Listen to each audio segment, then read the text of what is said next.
कहानी शुरू होती है एक ऐसे वक्त में जब मॉन्स्टर्स ने इंसानी दुनिया को निगल लिया था और हर तरफ बस तबाही ही तबाही। लोग अपनी आखिरी सांस तक लड़ते रहे उस धरती के लिए जिसे वो अपना घर कहते थे। और उन्हीं बहादुर लोगों में से एक था कार्सिलियन लियांडियन, एक ऐसा वॉरियर जिसने कभी हार मानना सीखा ही नहीं था। सालों तक उसने अकेले अनगिनत मॉन्स्टर्स का कत्ल किया। हर एक लाश उसके तलवार की गवाही बनती गई और वो चलता गया, न थमा न डरा, सिर्फ एक ब्लेड और सीने में बसी एक आग। फिर एक दिन आया जब उसके सामने खड़ा था एरन का सौतेला भाई, एक ऐसा दुश्मन जो बाकियों से कहीं ज्यादा खतरनाक था। जंग शुरू हुई तो जमीन कांप उठी, धड़कनें थम गईं, लेकिन कार्सिलियन ने हार नहीं मानी। आखिरकार उसने उस कमीने को मौत की नींद सुलाई दी। लेकिन इस लड़ाई की कीमत भी बड़ी भारी थी। कार्सिलियन भी उसी बैटलफील्ड पर गिर पड़ा, बिल्कुल अकेला, बिल्कुल खामोश। पर कहानी यहीं खत्म नहीं होती। उसकी आत्मा एक अंधेरे वॉइड में भटकती रही जहां उसकी मुलाकात हुई एक इंसानी लड़के से, एक ऐसा लड़का जो किसी दूर की दुनिया से था, अर्थ से। उसका नाम था सीओ दोजान, एक अजीब सा लड़का जो मौत के बिल्कुल करीब था और मरने से पहले बस एक छोटी सी रिक्वेस्ट करना चाहता था। लेकिन वैनियन यानी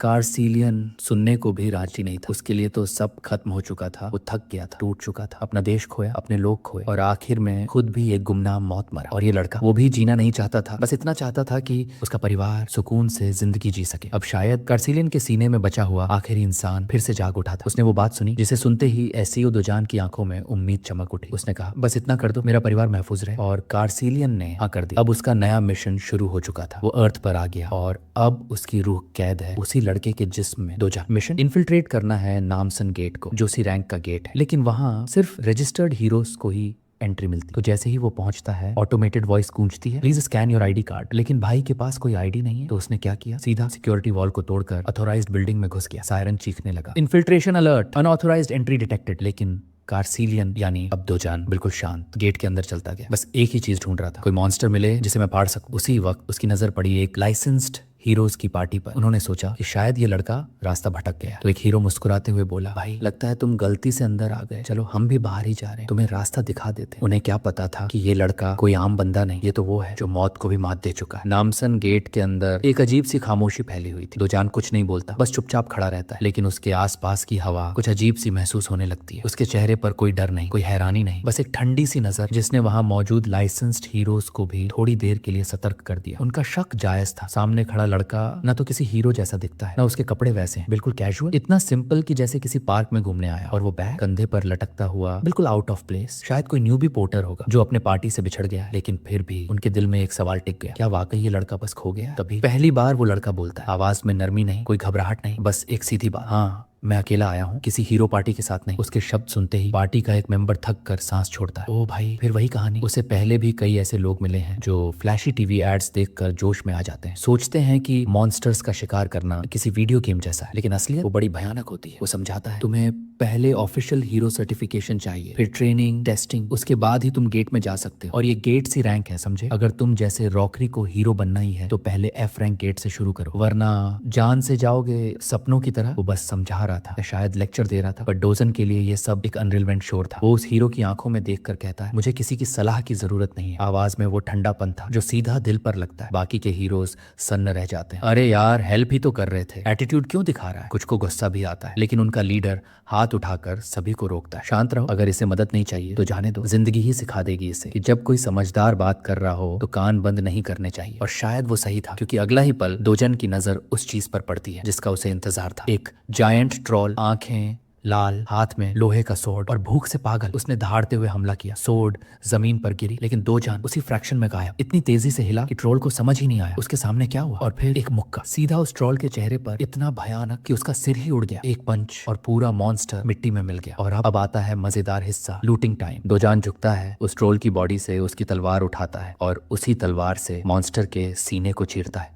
वहां चमक रही थी एक लो ग्रेड मैजिक स्टोन। पहले अपने पुराने जीवन में ऐसी चीजों को वो देखता भी नहीं था, बिल्कुल बेकार, ना के बराबर वर्थ। लेकिन इस नए शरीर में अब वो टूटे जेब के साथ जी रहा है। तो आज ये मामूली स्टोन भी कीमती बन चुका है। तभी अचानक चारों तरफ से कई और मॉन्स्टर्स आ धमकते हैं, गुस्से से भरे हुए, अपने मरे हुए साथी की लाश देखकर जैसे आगबूला हो गए हो। लेकिन डोजन एक सेकंड के लिए भी नहीं घबराता। वो धीरे से मुड़ता है और जो जीम स्टोन उसने अभी निकाला था उसे इतनी रफ्तार से फेंकता है कि वो सीधा जाकर एक मॉन्स्टर के सिर को चीर देता है, एकदम क्लीन शॉट। बाकी के दो मूर्ख जैसे जानबूझकर मौत को गले लगाने आए हों, दौड़ते हुए उसकी तरफ लपकते हैं, पर उन्हें क्या पता था जिसे वो शिकार समझ रहे हैं वो तो खुद शिकारी निकला। दोजान के चेहरे पर कोई भाव नहीं, सिर्फ एक नजाकत भरा काल्मनेस जिसके पीछे छुपी थी बर्बादी की भूख। दूसरी तरफ उन लाइसेंस्ड हीरोज के ग्रुप की ओर, वो लोग भी अब मॉन्स्टर इन्फेस्टेड इलाके से गुजर रहे हैं, लेकिन उनके दिमाग में अब भी उसी लड़के की याद ताजा है, वो अजनबी लड़का जो बिना किसी वार्निंग के गेट में घुस गया था। उनमें से एक नारंगी बालों वाली लड़की थोड़ी फिक्रमंद लगती है, मुझे नहीं पता क्यों, लेकिन वो लड़का अकेला था और कुछ अजीब था। क्या अगर लीडर उसे टोकते हुए कहता है रिलैक्स, अगर वो अनऑथराइज्ड था तो गेट कंट्रोल सेंटर के एजेंट्स जल्द ही उसे पकड़ लेंगे, और वैसे भी सी रैंक गेट में कोई यूं ही मरता नहीं, बस वो मॉन्स्टर से पंगा ना ले तो ठीक है। बगल में खड़ा उसका गंजा साथी भी हंसते हुए बोलता है, अरे वो घमंडी लड़का अब तक तो किसी कोने में छुपकर कांप रहा होगा, एजेंट्स आएंगे और उसे निकाल लेंगे, उसे तो शुक्र मनाना चाहिए कि हमसे टकरा गया, वरना अब तक। लेकिन भाई लोगों को क्या पता जो लड़का उनके दिमाग में मरा जा रहा है वो तो इन मॉन्स्टर्स के लिए खुद मौत बन चुका है। हर पंच हर किक सीधा जानलेवा। वो इतने जोर से एक मॉन्स्टर को लात मारता है कि उसका पूरा सिर फटकर बिखर जाता है, बाकी के सब भी गिरे पड़े हैं, दम नहीं बचा किसी में। दोजान एक एक कर उनकी तलवारें उठाता है और उनका शरीर चीर कर निकालता है। Low grade magic stones. Bag भरने में थोड़ा वक्त लगता है, लेकिन जब काम पूरा हो जाता है वो एक गहरी सांस लेकर पीछे मुड़ता है, थोड़ा डिसअपॉइंटेड भी है। सारा दिन लड़ाई की और मिला क्या, बस ये घटिया क्वालिटी के जेम्स। फिर अचानक दूर से एक आवाज आती है, हे वहां रुकिए। कुछ लोग सूट्स में सीरियस फेसेस के साथ सीधे उसी की तरफ बढ़ रहे हैं, गेट कंट्रोल सेंटर के एजेंट्स। उनमें से एक सामने आता है और सख्ती से कहता है, अगर आप रजिस्टर्ड हीरो हैं तो अपना आईडी कार्ड दिखाइए, और अगर नहीं है तो हमारे साथ चलिए, प्रोसीजर फॉलो करना जरूरी है। दोजान कुछ नहीं कहता, बस थोड़ा पीछे मुड़कर उन्हें देखता है, चेहरे पर वही ठंडा सा फ्रस्ट्रेशन। अब ये नया झंझट, मन खराब कर दिया इन लोगों ने। एजेंट्स की आंखें और सख्त हो जाती, हम दोबारा नहीं कहेंगे, कोऑपरेट कीजिए। लेकिन डोजन का चेहरा अब साफ बता रहा था, उसे बहस का कोई शौक नहीं। वो बस पीछे मुड़ता है और चुपचाप वहां से निकलने लगता है। लेकिन सूट्स में खड़े वो एजेंट्स अब सब्र खोने लगे हैं। एक ने तो खुलकर धमकी दे डाली, अगर तुमने कोऑपरेशन नहीं किया तो हैंडकफ्स पहनने पड़ेंगे, जरूरत पड़ी तो जबरदस्ती भी करेंगे। तभी उनमें से एक ज्यादा ही बोल्ड निकलता है। वो डोजन का हाथ पकड़कर तेज आवाज में कहता है, अगर रेजिस्टेंस किया तो जो चोटें खाओगे उसकी जिम्मेदारी सिर्फ तुम्हारी होगी, इसीलिए बेटर है बातों से बात बने, वायलेंस से नहीं। लेकिन दोजन के सब्र का प्याला अब छलक चुका है। वो उसी एजेंट का हाथ पकड़ता है, आंखों में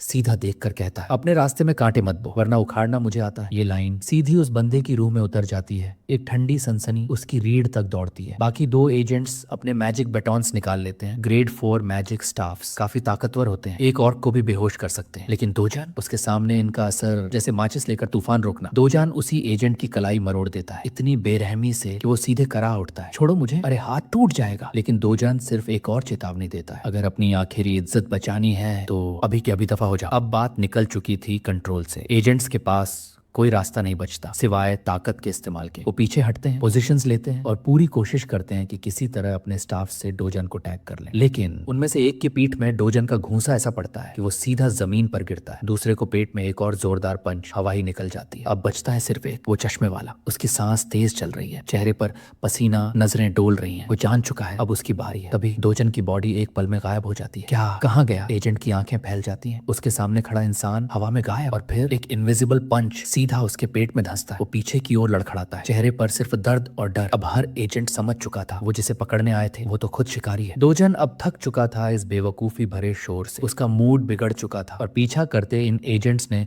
रही सही कसर पूरी कर दी। तो अब वो सोचने लगता है, क्या हीरो के तौर पर रजिस्टर कर लेना ही सही होगा, कम से कम इन जैसे लोगों से पीछा तो छूटेगा। तभी एक एजेंट थोड़ा संभल कर कहता है, अगर तुम प्रॉपर तरीके से रजिस्टर हो जाओ तो कोई भी एजेंट तुम्हें परेशान नहीं करेगा, बशर्ते कि तुम इलीगल एक्टिविटीज से दूर रहो। दोजान एक पल चुप रहता है, फिर एक सीधा सवाल करता है, ये रिफ्ट क्या चीज होती है? सवाल सुनते ही एजेंट का चेहरा थोड़ा बदल जाता है, जैसे कोई बेसिक बात पूछ ली जिसे हर कोई जानता है। तो अब थोड़ी क्लैरिटी मिलती है। इस दुनिया में कई ऐसे पैसेजेस हैं जो दूसरे वर्ल्ड से जुड़े हुए हैं, जहाँ अजीब और भयानक मॉन्स्टर्स रहते हैं। इन पैसेजेस में जब कोई मॉन्स्टर मारा जाता है तो उसके शरीर से निकलते हैं मैजिक जेमस्टोन्स। इन्हीं जेमस्टोन्स को नई एनर्जी सोर्सेज के तौर पर इस्तेमाल किया जाता है और इसी वजह से ये पैसेजेस बेहद कीमती माने जाते हैं। गवर्नमेंट हर पैसेज पर कंट्रोल बनाए रखती है। हर ऐसा कंट्रोल्ड और ऑफिशियली ओपन पैसेज जिससे हीरोज जा सकते हैं उसे कहते हैं गेट। लेकिन वो पैसेजेस जो कंट्रोल से बाहर है, ना सील्ड है ना सुरक्षित, उन्हें कहते हैं रिफ्ट। दोजन अब सच में परेशान और चिढ़ा हुआ है। हर गेट पर, हर कदम पर ये सूट्स वाले एजेंट्स जैसे उसकी परछाई बन गए हैं। जहां भी जाता है पीछे से एक ही बात, अनऑथराइज्ड एंट्री डिटेक्टेड। दोजान की नजरें सीधे उस एजेंट पर टिकती हैं जो बेचारा डरा हुआ मगर अब भी रूल्स समझा रहा है। देखिए सर, जब कोई अनरजिस्टर्ड हीरो बिना परमिशन गेट में घुसता है तो कंट्रोल सेंटर को सिग्नल मिल जाता है, फिर हमारे जैसे एजेंट्स को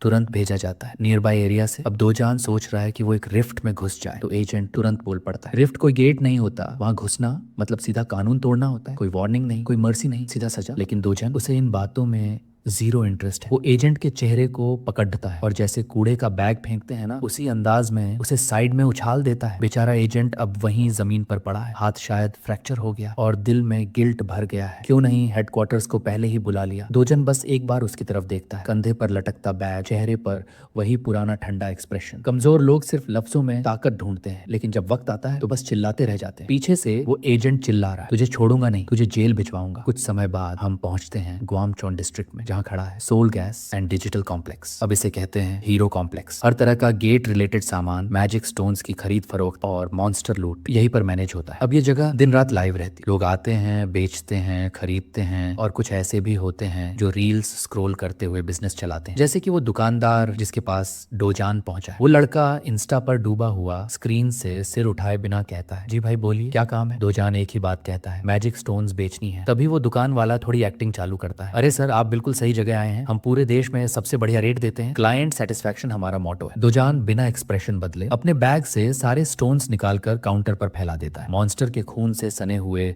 लो ग्रेड, मिड ग्रेड और कुछ रेयर स्टोन्स भी। शॉपकीपर के चेहरे की मुस्कान एक सेकंड में मुरझा जाती है, जैसे किसी ने पीछे से बुरा हाल कर दिया। उफ, इतना खून साफ करके लाते थोड़े। लेकिन कुछ कहता नहीं, बिजनेस है, करना ही है। वो पोलाइटली पूछता है, सर स्टोन्स प्रोसेस होने में थोड़ा टाइम लगेगा, कॉफी लेंगे। दोजन कुर्सी खींचता है, बैठ जाता है और हाथ में आता है स्टीमिंग हॉट कॉफी। कुछ देर बाद स्टोन्स साफ हो चुके हैं। अब आता है हिसाब किताब। दुकानदार अपनी मशीन पर कैलकुलेशन शुरू करता है। 12 निम्न गुणवत्ता के पत्थर, 16 मध्यम गुणवत्ता के और 5 उच्च निम्न मिश्र गुणवत्ता के पत्थर। फिर आखिर में कहता है, सर कुल बनता है 5,05,000 वो, लेकिन 40% कमीशन डिडक्ट होगा। डोजन के चेहरे पर पहली बार थोड़ा सा इरिटेशन दिखता है। 40%, उसकी आंखों में वही सवाल तैरता है, सारी लड़ाई मैंने की, जिंदगी दांव पर लगाई, हर घूसा हर चोट मैंने खाई और ये बंदा बस एसी में बैठकर मेरे पैसे का आधा हिस्सा ले जाएगा। बहुत ज्यादा अनफेयर डील लग रही है, पर यही तो इस दुनिया का नियम है, ताकत से ज्यादा चलता है सिस्टम। शॉपकीपर अब भी अपनी गरीब डिग्निटी समेटे बैठा है, लेकिन बातों से गेम पलटने की आखिरी कोशिश करता है। सर मैं तो आपको ऑफर दे रहा हूँ 40% कमीशन, बाकी सब तो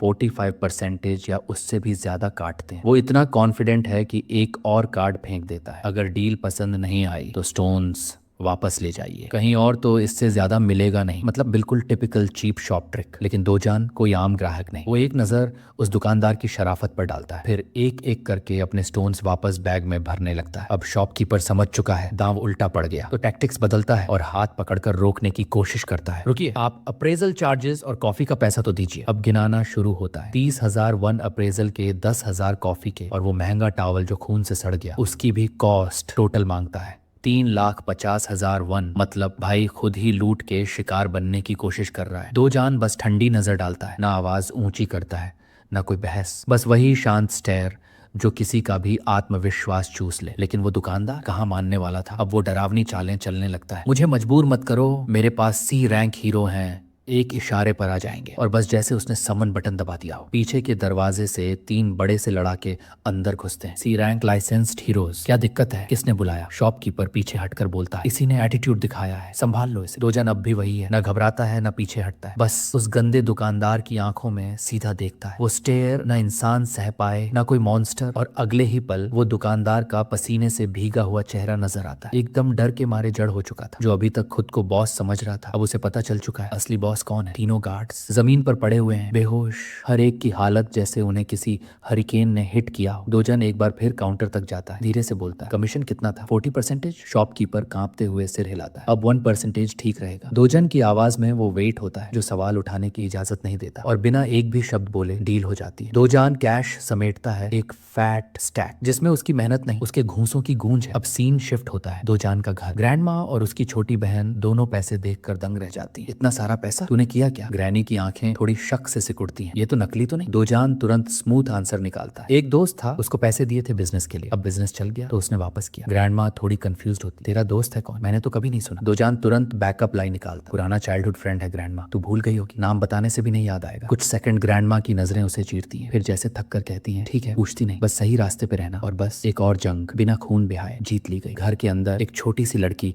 अपने छोटे से सपने को हकीकत बनते देख रही है। ओनियोंग, दोजान की छोटी बहन, खुशियों से उछलती फिर रही है। ओपा, हम अब अमीर हो गए ना? दोजान उसकी छोटी सी उंगली पकड़कर मुस्कुराता है। हाँ, अब तुम्हारी जिंदगी सिर्फ तकलीफ नहीं होगी, अब तुम सिर्फ हंसोगी जी भर के। ओनियोंग की आंखें चमक रही हैं, वो बेफिक्र होकर जमीन पर उछलती है जैसे कोई भारी साया उसके सिर से हट गया हो। दोजान एक पल को उसे देखता है, फिर उसकी नजर दूर कहीं खो जाती है। उसे याद आता है वो एक आखिरी वादा, जिस लड़के का शरीर वो आज इस्तेमाल कर रहा है, एसियो दोजान। उसकी एक डाइंग विश थी, ग्रैंडमा और ओनियोंग बस सुरक्षित रहे, खुश रहे। और फिर वो बिना कुछ कहे उस वॉइड में खो गया। दोजन को कुछ कहने का वक्त ही नहीं मिला, और जब उसकी आंखें खुली वो एसियो दोजन बन चुका था। अब उसके पास एक ही मिशन है, इस छोटी सी फैमिली को एक नर्क जैसी दुनिया में जन्नत देना। सिर्फ पैसा नहीं चाहिए, सुरक्षा चाहिए, परमानेंट। वो कोरिया का सबसे सेफ घर लेना चाहता है। Cost 110 billion won. लेकिन दोजन को भरोसा है, अगर मेरी असली ताकत लौट आई तो ये दुनिया मेरे लिए एक सैंडबॉक्स से ज्यादा कुछ नहीं। इस दुनिया के मॉन्स्टर्स, गेट्स, रिफ्ट, सब कुछ उसे कमजोर लगते हैं, क्योंकि जिस वर्ल्ड से वो आया था वहां वो सोर्ड गॉड कहलाता था, और यहाँ अब तक तो वो सिर्फ अपनी ताकत का 10% इस्तेमाल कर रहा है। तभी दरवाजे पर दस्तक होती, एक ठंडी सी आवाज बाहर से आती है, एसियो दोजान से मिलना है। दोजान धीरे से उठता है, हाथ अब भी उतने ही स्टेडी हैं, जैसे कुछ हुआ ही ना हो। दरवाजा खुलता है और सामने खड़े हैं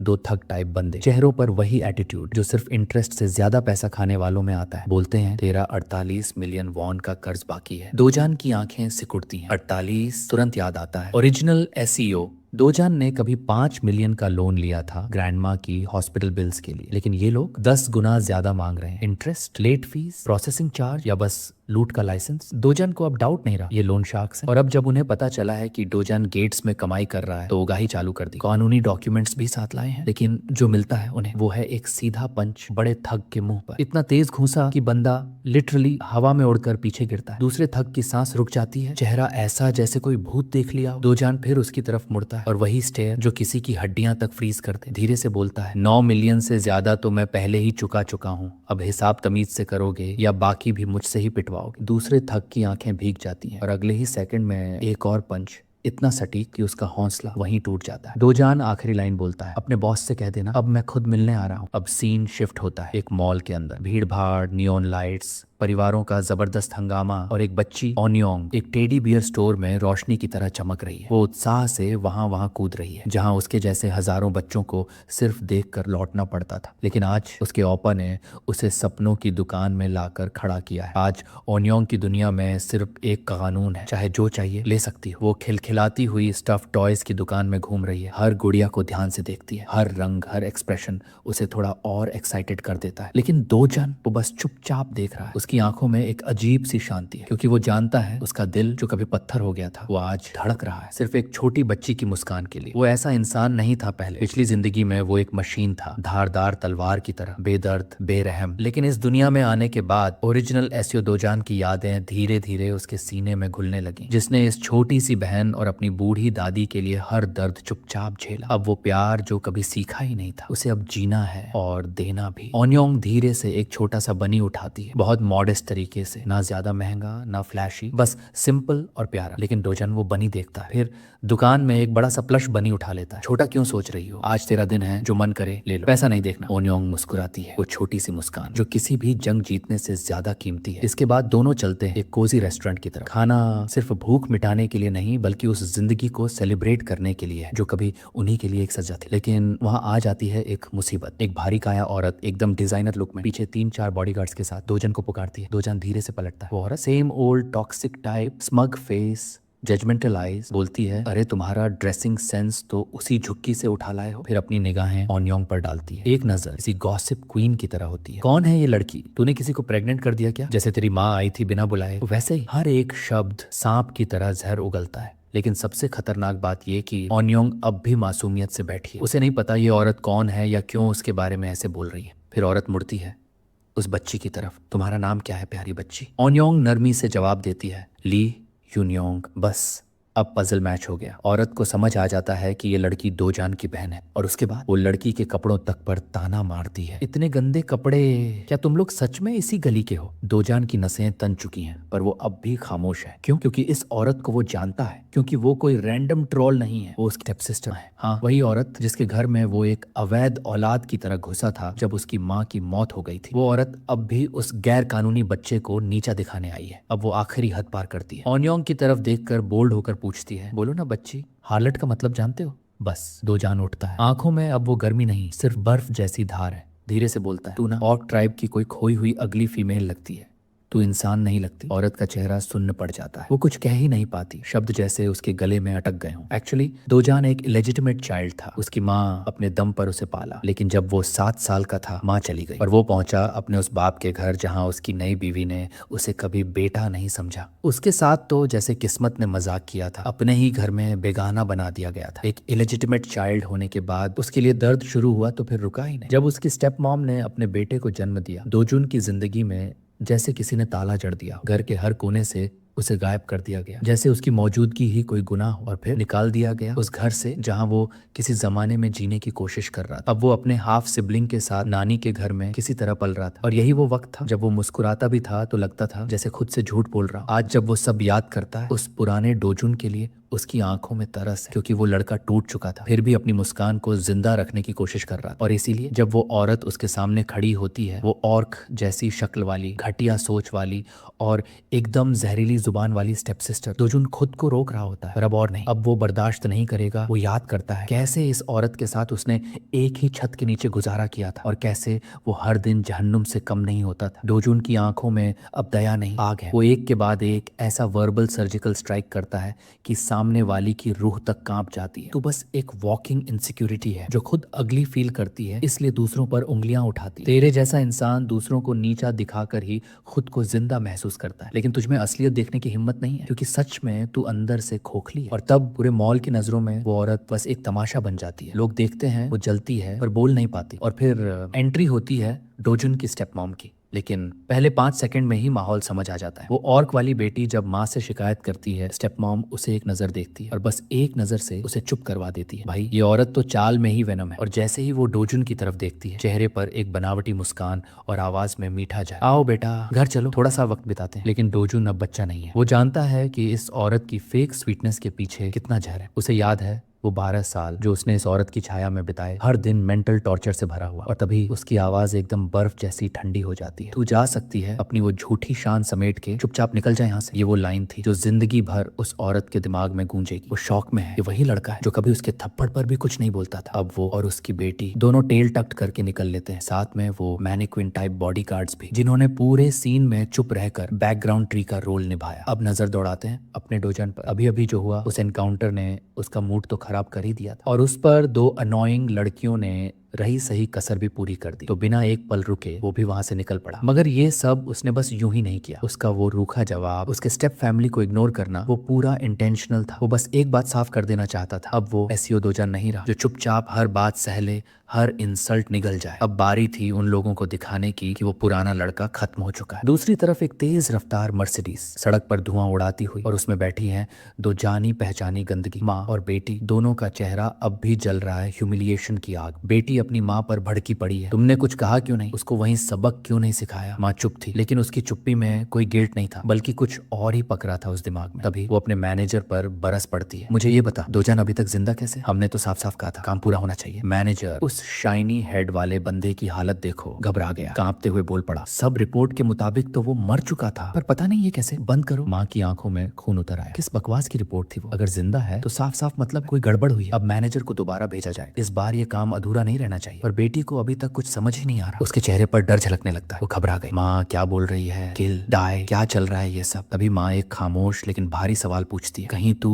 उस लड़के के लिए कुछ फील तो नहीं करने लगी? बेटी हड़बड़ा जाती है, चेहरा लाल, आंखें बड़ी, जैसे माँ ने उसका कोई राज पकड़ लिया। पर सच ये है वो सिर्फ इसलिए डरी हुई है कि अगर ग्रैंडपा या डैड को ये सब पता चला तो उनकी लाश भी उठने वाली नहीं। माँ उसकी गर्दन पकड़ती है, उसके मुंह को कस के दबोच लेती है और दांत पीसते हुए कहती है, दूसरों के लड़कों से सिंपैथी लेना बंद कर और मेरी प्लानिंग मॉर्निंग में टांग मत अड़ाना, ये मेरा काम है और दोजन का मरना अब तय है। उसे तो बस रिवेंज चाहिए। उस लड़के ने उसकी आंखों में आंखें डालकर बात की थी और यही उसकी सबसे बड़ी गलती थी। अब चलते हैं थोड़े पीछे, लगभग 1 दशक पहले, जब दुनिया ने देखा एक ऐसा हॉरर जिसे किसी ने सोचा भी नहीं था। द ट्राइफ्ट, एक टेरिफाइंग डायमेंशन जिसने खोले ऐसे दरवाजे जहां से निकले मॉन्स्टर। ना कोई चेतावनी, ना कोई दया, हर इंसान इनकी नजरों में बस एक चीज था, शिकार। दुनिया जलने लगी, शहर राख हो गए, मानवता घुटने टेकने लगी। मगर तभी उसी अंधेरे में फूटा एक उजाला, द हीरोज का उदय। वो पहली बार जब किसी मॉन्स्टर को मारा गया तो उसकी लाश से निकला माना स्टोन। यहीं से शुरू हुआ एक नया युग, एक नया संघर्ष। अब वापस आते हैं प्रेजेंट में। सीओ दोजान एकदम शांत चेहरे के साथ कहीं जा रहा है, लेकिन उसके मन में इस वक्त एक ही चीज गूंज रही है। माना स्टोन्स ने दुनिया की पूरी दिशा ही बदल दी। पुरानी एनर्जी सोर्सेस को तो जैसे भुला ही दिया गया। अब सारा ध्यान सिर्फ रिफ्ट्स पर है, ये खौफनाक पोर्टल्स जहां से मॉन्स्टर निकलते हैं और जिनसे निकले माना स्टोन्स ने इंसानियत की किस्मत ही पलट दी। हर देश अब अपनी जान लगा रहा है इन गेट्स को कंट्रोल करने में, क्योंकि जितना बड़ा गेट उतनी ज्यादा पावर और उतनी ही ज्यादा कमाई। और इसलिए दुनिया का सबसे हाईली पेड प्रोफेशन बन चुका है हीरो बनना, क्योंकि गेट का सामना कोई आम इंसान नहीं कर सकता। लेकिन ये सब बातें सीओ दोजान को सिर्फ बैकग्राउंड नॉइज लग रही हैं। उसका ध्यान सिर्फ उस जगह पर है जहां वो पहुंचा है, योंगजोंगो HCS कैपिटल एस्टेब्लिशमेंट। नाम जितना भारी है वहां का माहौल उससे भी ज्यादा भारी। सीढ़ियां चढ़ते हुए दोजान बिल्डिंग के अंदर जाता है। सामने दिखाई देते हैं कुछ थग टाइप के लोग। चेहरे से ही साफ है कि ये लोग दूसरों को डराने के लिए जिंदगी जीते हैं। लेकिन एसीओ दोजन का चेहरा बिल्कुल ठंडा है, न डर न घबराहट। बॉस अपना सिगरेट बुझाता है और बेहद घिनौने अंदाज में बोलता है, तेरी हिम्मत कैसे हुई मेरे गुर्गों को कूटने के बाद अब यहाँ तक आ गया। लेकिन दोजन तो जैसे उसको देख ही नहीं रहा, धीरे से बोलता है, असल में मैं ही असली विक्टिम हूँ। बॉस की हंसी छूट जाती है, क्या बकवास कर रहा है बे। दोजन अब एकदम काल्म आवाज में कहता है, तू नहीं समझेगा, इतने सालों से मुझे सिर्फ मानसिक, शारीरिक और सामग्री नुकसान मिला और वो भी तेरी वजह से। अब मैं बस अपना हक लेने आया हूँ। उसकी आंखों की गंभीरता में एक कड़वाहट भी है और एक चुपचाप जली हुई आग। बॉस धीरे धीरे गौर करता है, कुछ तो बदला है इस लड़के में। वो पहले वाला कमजोर, दबा हुआ,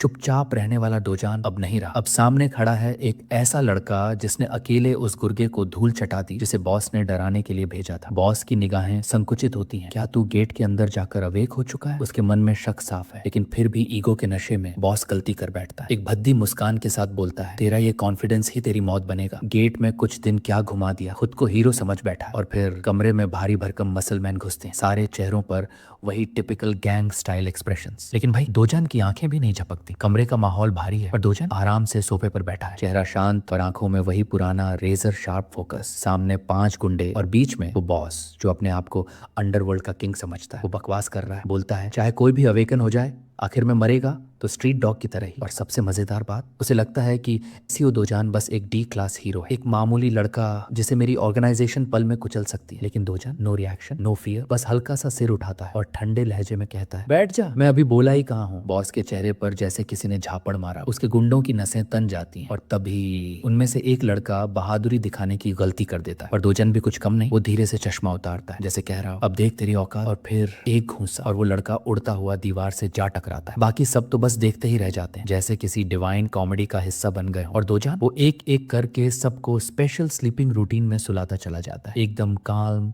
कंपोज्ड, और हर पंच के साथ एक्सपोज करता है बॉस के गंदे धंधे, fake loan business, counterfeit ID scam. मुझे हीरो बनने के लिए एक पहचान चाहिए, ऐसी जो कभी पकड़ी ना जाए, दोजान कहता है, जैसे किसी कॉन्ट्रैक्ट पर फाइनल सिग्नेचर कर रहा हो। आखिरी बंदा उस पर वार करता है, दोजान झुकता है और अगले ही सेकंड ट्रिपल लव वाला पंच, दैट्स इट, शो खत्म। अब कमरे में बस एक आवाज दोजान की, तुझे बस एक दिन मिला है, एक दिन और आईडी रेडी होनी चाहिए, नो एक्सक्यूजेस। कुछ गुंडे जो लड़ाई में शामिल नहीं हुए थे अब भी कॉर्नर में चुप है, और ये चुप्पी एक्चुअली उनकी समझदारी दिखाती है। यही वो लोग हैं जो लेवल 1 पर होते हुए भी गॉड से लड़ने की हिम्मत रखते हैं। NPC vibes but with brains. Boss अब पूरी तरह हक्का बक्का। ये लड़का डी क्लास तो क्या, शायद बी क्लास भी नहीं, ये कुछ और है। वो अंदर ही अंदर दोजान की स्ट्रेंथ का हिसाब लगाने लगता है। तभी दोजान एक बार फिर कहता है, टाइम टिक कर रहा है। और बॉस डरते डरते मुस्कुराते हुए सर हिला देता है। दोजन ने उसके कंधे पर हल्का सा हाथ रखा, लेकिन एक्सप्रेशन बिल्कुल उल्टा। उस शांत चेहरे के पीछे एक ठंडी इंटिमिडेटिंग सीरियसनेस थी। होंग हीचू, क्या मेरी स्टेप मदर ने मुझे मरवाने का ऑर्डर दिया था। बॉस का चेहरा वैसे ही फ्रीज हो गया जैसे सीसीटीवी में कोई क्रिमिनल पकड़ा जाता है। आंखों में गिल्ट, होठों पे चुप्पी, मगर डोजन के हाथ की पकड़ अब धीरे धीरे स्टील बन रही थी और अगले ही पल उसके मुंह से दर्द की चीख निकली। उसके पीछे खड़े दो स्क्रब्स तो ऐसे लग रहे थे जैसे कोई हेल्पलेस बैकग्राउंड एक्टर हो। ना हिम्मत बची, ना हेयर कट का सेंस। और फिर बॉस टूट गया। उसने वो प्लान उगल दिया जो सुनते ही किसी का भी खून ठंडा पड़ जाए। होंगीजू ने चाहा था कि दोजन की बैंक अकाउंट को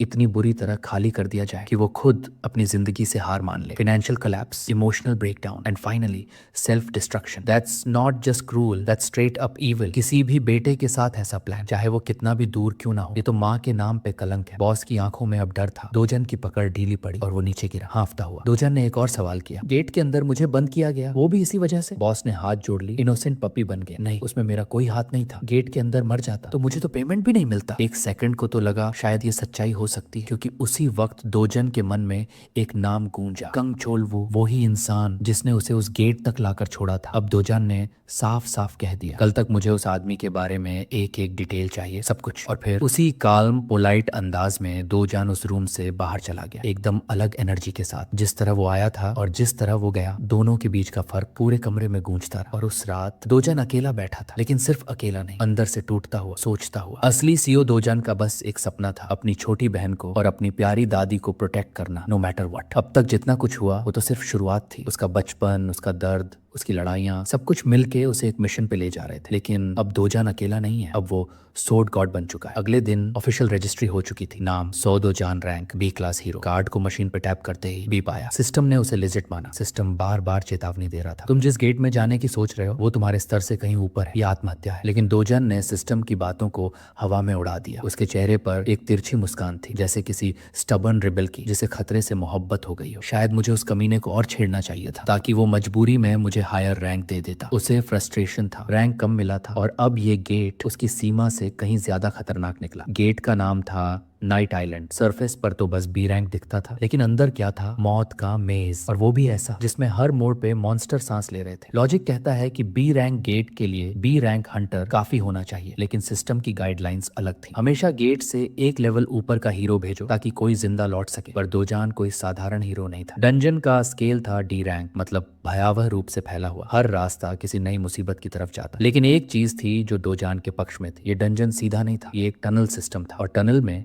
एक फायदा होता है, अकेले लड़ना थोड़ा आसान बन जाता है, क्योंकि पीठ पीछे से हमले का खतरा कम होता है। सिस्टम चिल्ला चिल्ला के कह रहा था, ए रैंक हीरो भेजो, अकेले मत जाओ। लेकिन दोजन के डिक्शनरी में ना रिस्क था, ना डेंजर। उसके लिए बस एक ही बात मायने रखती थी, जो सामने आएगा वो गिरेगा। और फिर सामने आया उसका पहला शिकार, एक विशालकाय सरपेंट जिसके चारों ओर मंडरा रही थी एक हिंसक बैंगनी आभा। किसी और के लिए ये मौत का ऐलान होता, लेकिन दोजन के लिए शुभ संकेत। उसने चुपचाप अपने गॉन्टलेट्स कसे, नाक से सांस ली और होंठों पे वही पुरानी मुस्कान खींच गई। चलो शुरू करते हैं। लेकिन कहानी यही नहीं रुकती। उस सरपेंट के पीछे छुपे थे उसके कई और साथी, जिनकी लपलपाती जीभें ऐसी लग रही थी जैसे एलियन मूवी के किसी नाइटमेयर से निकल के आए हो। वो सब एक साथ दोजन पर टूट पड़े, लेकिन कोई असर नहीं। वो कोई आम फाइटर नहीं था, वो एक किलिंग मशीन था। उसने एक एक कर सबको काट गिराया, इतनी तेजी से जैसे हवा में आग लग गई। हर मॉन्स्टर का सिर गिरने से पहले ही दोजान उनके माना स्टोन्स निकाल चुका। अब बारी थी सबसे खतरनाक चीज की, ब्लैक किलिंग वाइपर। एक ऐसा मॉन्स्टर जिसकी बॉडी में भरा होता है पैरालिसिस पॉइजन, जो बस छूते ही किसी भी इंसान को लकवा मार दे। लेकिन दोजान ने एक पल भी नहीं गंवाया। वो हवा में बुलेट की तरह उड़ा, घूंसे बरसे, वारों की बारिश हुई और कुछ ही सेकंड में उसने पूरे मॉन्स्टर को चीर डाला। रक्त की धारें दीवारों से टकराई और उसका शरीर 2 टुकड़ों में फट चुका था। दोजान ने एक नजर अपने हाथों की तरफ डाली। 3 लाख वॉन में खरीदे गए ग्लव्स अब तक एकदम इंटैक्ट थे। कम से कम पैसा तो वसूल हो रहा है। वो मुस्कुराया और फिर बिना एक पल रुके शिकार की तलाश में आगे बढ़ गया। 4 और जहरीले बिन पैर वाले उन गिरे हुए वाइपर्स को देखते ही दोजान की आंखों में वही पुराना खून खराबा उतर आता है और अगले ही पल वो ऐसी स्पीड से उनके सिर फोड़ता है जैसे हर वार के साथ उनकी पूरी नस्ल को मिटा देना चाहता। हर जोरदार पंच के साथ दीवारों तक खून की बौछारें उड़ती जाती हैं, एक के बाद एक सबको खत्म कर देता है। और फिर उन लाशों के बीच खड़ा वह कुछ ढूंढ रहा होता है। दोजान झुकता है, क्लॉ की तरह अपनी उंगलियों से उन मॉन्स्टर्स के मांस को चीरता है, एक उम्मीद में शायद कोई हाई ग्रेड माना स्टोन हाथ लग जाए। लेकिन उसकी हथेलियां खाली रह जाती हैं। थोड़ी देर चुप्पी छा जाती है और फिर वो खुद बड़बड़ाता है, ओल्ड वर्ल्ड के हिसाब से 3% ड्रॉप रेट ही था, इसका मतलब 100 से ऊपर मारने पड़ेंगे। वाह! उसी वक्त उसकी नजर पड़ती है एक भारी भरकम रेंगती हुई परछाई पर मिस्टर बोनहेड। पहली नजर में कोई भी सोच सकता है कि यही गेट का बॉस होगा, लेकिन डोजन के चेहरे पर वही सार्केस्टिक हाफ स्माइल फैलती है। तू ही बॉस है क्या? जवाब देगा जरा। ऑब्वियसली स्नेक तो चुप ही रहता है, लेकिन डोजन को इससे फर्क नहीं पड़ता। अच्छा है, अब रास्ता तो नहीं भूलूंगा। इतना कहकर वो बिना वक्त गंवाए सीधा अटैक करता है। उसका पहला ब्रूट स्ट्राइक पूरे दमखम के साथ जाता है उस मॉन्स्टर के सिर पर, लेकिन कोई असर नहीं। सिर्फ एक फेंट सी चोट, बस एक हल्का सा निशान छोड़ जाता है, मानो उसने पंच नहीं मारा, बस हल्की सी चिपका दी। और फिर वो हवा में ही होता है जब उस जायंट मॉन्स्टर की टेल उसे दीवार से दे मारती है। पूरा शरीर जमीन पर रगड़ खाता है। कुछ पल वो वहीं पड़ा रहता है। शायद पहली बार इस गेट ने उसे थोड़ा सा रियलिटी चेक दिया है। उस विशाल क्रीचर की आंखें चमकती हैं और फिर फन बाहर झड़ टपकता हो। दोजान का दिल नहीं कांपता, रिफ्लेक्स तेज, वो नीचे सरकता है। जहर भरा फंग छू तक नहीं पाता। उसी मोमेंटम में घुटनों से ताकत लेकर वो वापस लॉन्च करता है एक जबरदस्त पंच जो सीधे उस जायंट के टॉर्सो से टकराता है और एक तेज क्रैक की आवाज गूंजती। लेकिन ये बॉडी बाकी वाइपर्स जैसी नहीं है। दोजान का चेहरा अचानक गंभीर हो जाता है। ये शेल इस लेवल पर टूटेगा नहीं। अब तक जो शिकारी था वो शिकार बनता दिख रहा है। वो थोड़ा पीछे हटता है, सांसें काबू में करता है। डायरेक्ट ब्रूट फोर्स बेकार है, स्ट्रेटेजी बदलनी पड़ेगी। और तभी उसकी नजर एक चीज पर ठहरती है, एक टूटी हुई तलवार। वो तलवार जो शायद किसी पुराने वॉरियर की थी जो इस मॉन्स्टर से लड़ते हुए मारा गया था। दोजान की आंखों में चमक आ जाती है। वो तलवार उठाता है। उस भयानक मॉन्स्टर स्नेक की तरफ बढ़ते हुए दोजान की चाल में एक अजीब सी ठंडक थी, जैसे वो किसी पुरानी आदत की तरफ लौट रहा हो। जैसे ही क्रीचर उसकी तरफ गुस्से में झपटता है, उसकी स्पीड इतनी तेज थी कि हवा तक चीख उठी, लेकिन दोजान पीछे हटने वाला नहीं था। वो सीधा हवा में ऊंचाई तक छलांग मारता है और वहां से वो ऐलान करता है, तेरी किस्मत है कि मैं तुझे तलवार से खत्म करने वाला हूं, वरना ये सम्मान सबको नहीं मिलता। हालांकि उसके हाथ में जो तलवार है उसकी हालत किसी कूड़े के टुकड़े जैसी लग रही थी, जंग लगी, टूटी फूटी। लेकिन जब वो वार करता है तो हर एक कट ऐसे चमकता है जैसे बिजली आसमान फाड़ रही हो। कुछ ही पलों में उस सांप जैसे मॉन्स्टर का शरीर कटकर बिखर जाता है और उसकी मौत एक अजीब सी कॉमेडी बन जाती है। सामने एक क्रीचर की लाश पड़ी है और दोजान की तलवार पूरी तरह से चूर, लेकिन वो मुस्कुरा देता है क्योंकि अपना काम पूरा कर चुका है। थोड़ा रुक कर वो उस क्रीचर की एक बड़ी सी फैंग तोड़ता है और सोचता है इससे एक बेहतरीन शॉर्ट सोर्ड बन सकती है, बस थोड़ी पॉलिशिंग लगेगी। उसे यही ट्रॉफी चाहिए थी अपने इस जर्नी की याद में। गेट से बाहर निकलते ही उसे महसूस होता है आसमान तारों से भरा है। रात कब हो गई पता ही नहीं चला। बी रैंक गेट ने उससे उम्मीद से कहीं ज्यादा वक्त ले लिया, पर वो अब वापस लौट रहा है, थका हुआ मगर एक ठंडी सी संतुष्टि के साथ। मन में एक सुकून है कि उसके पुराने दोस्त आज की उसकी हालत नहीं देख पाए, वरना कितना शर्मिंदा महसूस करता। अब जब हंट खत्म हो चुका है, दोजान सीधे जाता है मैजिक स्टोन्स बेचने अप्रेजल सेंटर में। लेकिन वहां पहले से ही एक और हीरो खड़ा है अपनी कलेक्शन लेकर, और उसी घिनौने रिसेप्शनिस्ट की शक्ल फिर सामने आती है जो हमेशा दूसरों को एक्सप्लॉइट करने में माहिर है। वो उस हीरो से कहता है कमीशन वही रहेगा 40%। हीरो थोड़ा हकबका जाता है, पर ये तो बहुत ज्यादा है। रिसेप्शनिस्ट वही पुराना डायलॉग दोहराता है, हमारा रेट सबसे कम है, गेट सेंटर से भी सस्ता। बिल्कुल वैसे ही जैसे उसने डोजान से कहा था। हीरो को भी शक हो जाता है, उसकी आंखों में साफ लिखा है कुछ तो गड़बड़ है, लेकिन फिर भी चुपचाप पैसे ले लेता है। जाते जाते वो बस इतना पूछता है, भाई तेरे चेहरे का क्या हाल हुआ है? और सबसे मजेदार बात, वो रिसेप्शनिस्ट जो अब भी उसी स्टाइल में जवाब दे रहा है जैसे उसका चेहरा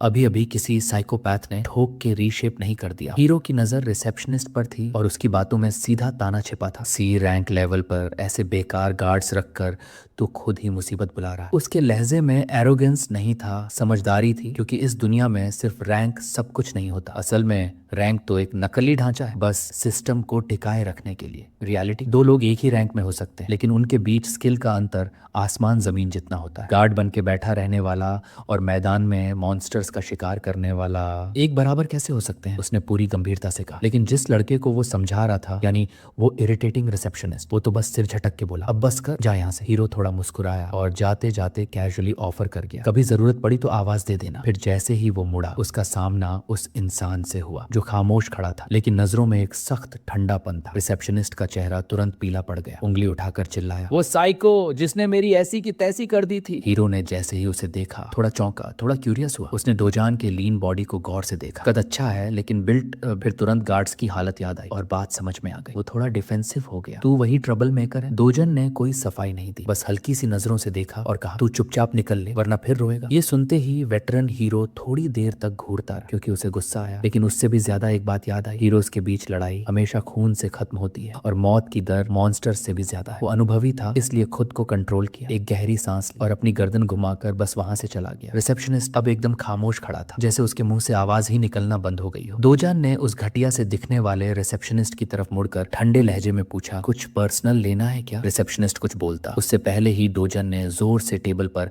एक बैग फेंक दिया जो पूरी तरह से हाई ग्रेड मैजिक स्टोन से भरा था। कमरे में सन्नाटा छा गया। इतनी बेशकीमती चीजें और वो भी एक ही दिन की कमाई। रिसेप्शनिस्ट की आंखें फटी की फटी रह गई। ये बंदा असल में है कौन? उसके चेहरे पर यह सवाल साफ झलक रहा था। रिसेप्शनिस्ट ने जल्दी से सब गिनना शुरू किया। 150 मिलियन सुनने में बहुत लगता है, लेकिन दोजान के चेहरे पर एक सिक्के जितनी भी खुशी नहीं थी। उसने सीधे कहा, कैश निकालो। लेकिन रिसेप्शनिस्ट तो बहाना लेकर बैठा था। सर, कमीशन कैलकुलेट करनी पड़ेगी। दोजान ने बस एक ठंडी नजर डाली और उसे पुरानी बात याद आ गई। 1% ही तो रेट है। सांस लंबी ली, फिर शांत लहजे में बोला, बाकी पैसे जल्दी के, टाइम खराब मत कर। अब रिसेप्शनिस्ट के मन में उबाल आ गया। तेरा सारा एटीट्यूड तोड़ दूं यहीं पर, लेकिन वो बस सोच ही सका क्योंकि सामने खड़ा था दोजन। रिसेप्शनिस्ट ने फिर नया बहाना निकाला, सर अपर मैनेजमेंट की अप्रूवल चाहिए इतनी बड़ी अमाउंट पर। दोजान ने कोई जवाब नहीं दिया, बस हाथ बढ़ाया और उसका फोन छीन लिया। सीधा बॉस को लाइन पर लिया और बोला, जल्दी कर पैसे भेज। रिसेप्शनिस्ट ने सहमते हुए कहा, ठीक है, बस फोन वापस दो। दोजान ने मुस्कुराकर फोन लौटाया, लेकिन लौटाते हुए उसे दीवार पर दे मारा। फोन चकनाचूर। रिसेप्शनिस्ट के हाथ कांपने लगे। अब कैश रेडी करो। ये शब्द किसी धमकी से कम नहीं थे। कुछ ही देर में पूरा कैश कई बैग्स में भरकर सामने रखा गया। रिसेप्शनिस्ट थक हार कर बस देखता रह गया। अब शायद तुम्हें लगे कि उस पूर बंदे पर थोड़ी सिंपैथी करनी चाहिए, लेकिन मत भूलो ये वही आदमी है जो रोजाना हीरोज की कमाई का आधा हिस्सा स्कैम करके ले जाता है। 10 मिनट बाद बॉस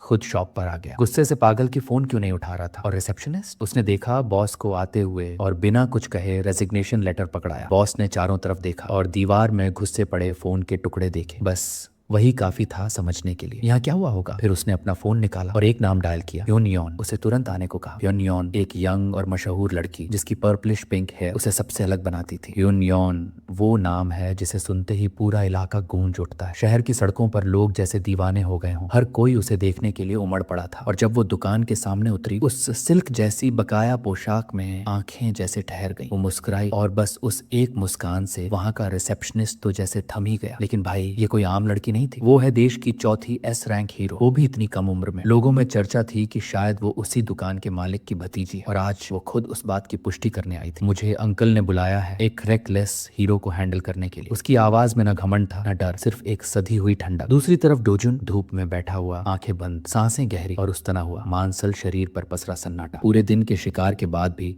उसके चेहरे पर कोई संतोष नहीं था। ये काफी नहीं है, उसके दिल की गहराई से निकली सोच थी, क्योंकि असली मकसद एस रैंक गेट्स को अकेले क्लियर करना था और इसके लिए उसे अपनी वो खोई हुई ताकत फिर से पानी थी जो किसी और दुनिया में, किसी और जिंदगी में उसकी थी। लेकिन इस नई दुनिया में एक बहुत बड़ी प्रॉब्लम थी। माना यहाँ की मैना डेंसिटी इतनी कम थी कि वो चाह कर भी तेजी से पावर अब्सॉर्ब नहीं कर सकता था और इस स्पीड से उसे अपनी पुरानी ताकत पाने में 3 साल लग जाते। 3 साल, और वो भी तब जब सब कुछ बिल्कुल सही चले। बेटर इक्विपमेंट से पेस बढ़ सकता है उसने सोचा, लेकिन फिर खुद ही मुंह बना लिया। अबे एक घटिया सोट भी करोड़ों में आता है यहाँ। थोड़ा गुस्से से मुस्कुराया वो, तभी जैसे हवा ही बदल गई। एक तेज ठंडक उसकी रीढ़ में दौड़ गई। वो फौरन चौकन्ना हुआ। उसकी नजर उस छोटी बच्ची यूनयोंग पर पड़ी और बिना एक पल गंवाए उसने उसे उठाया और चिल्लाया, सब अंदर चलो अभी। घर के अंदर सभी बेतहाशा गुस्से और दोजुन ने तुरंत दरवाजा बंद किया। उसकी दादी घबराई हुई थी। क्या हो रहा है बेटा? अचानक घर की दीवारें हिलने लगी। भूकंप है क्या? दादी का डर अब आवाज में उतर आया था। यूनयोंग कांपती हुई उसकी कमर से चिपक गई, लेकिन दोजुन की आंखें एक जगह टिकी हुई थी। ये सिर्फ भूकंप नहीं है, वो बड़बड़ाया। उसकी छाती में एक बेचैनी उठ रही थी और बाहर से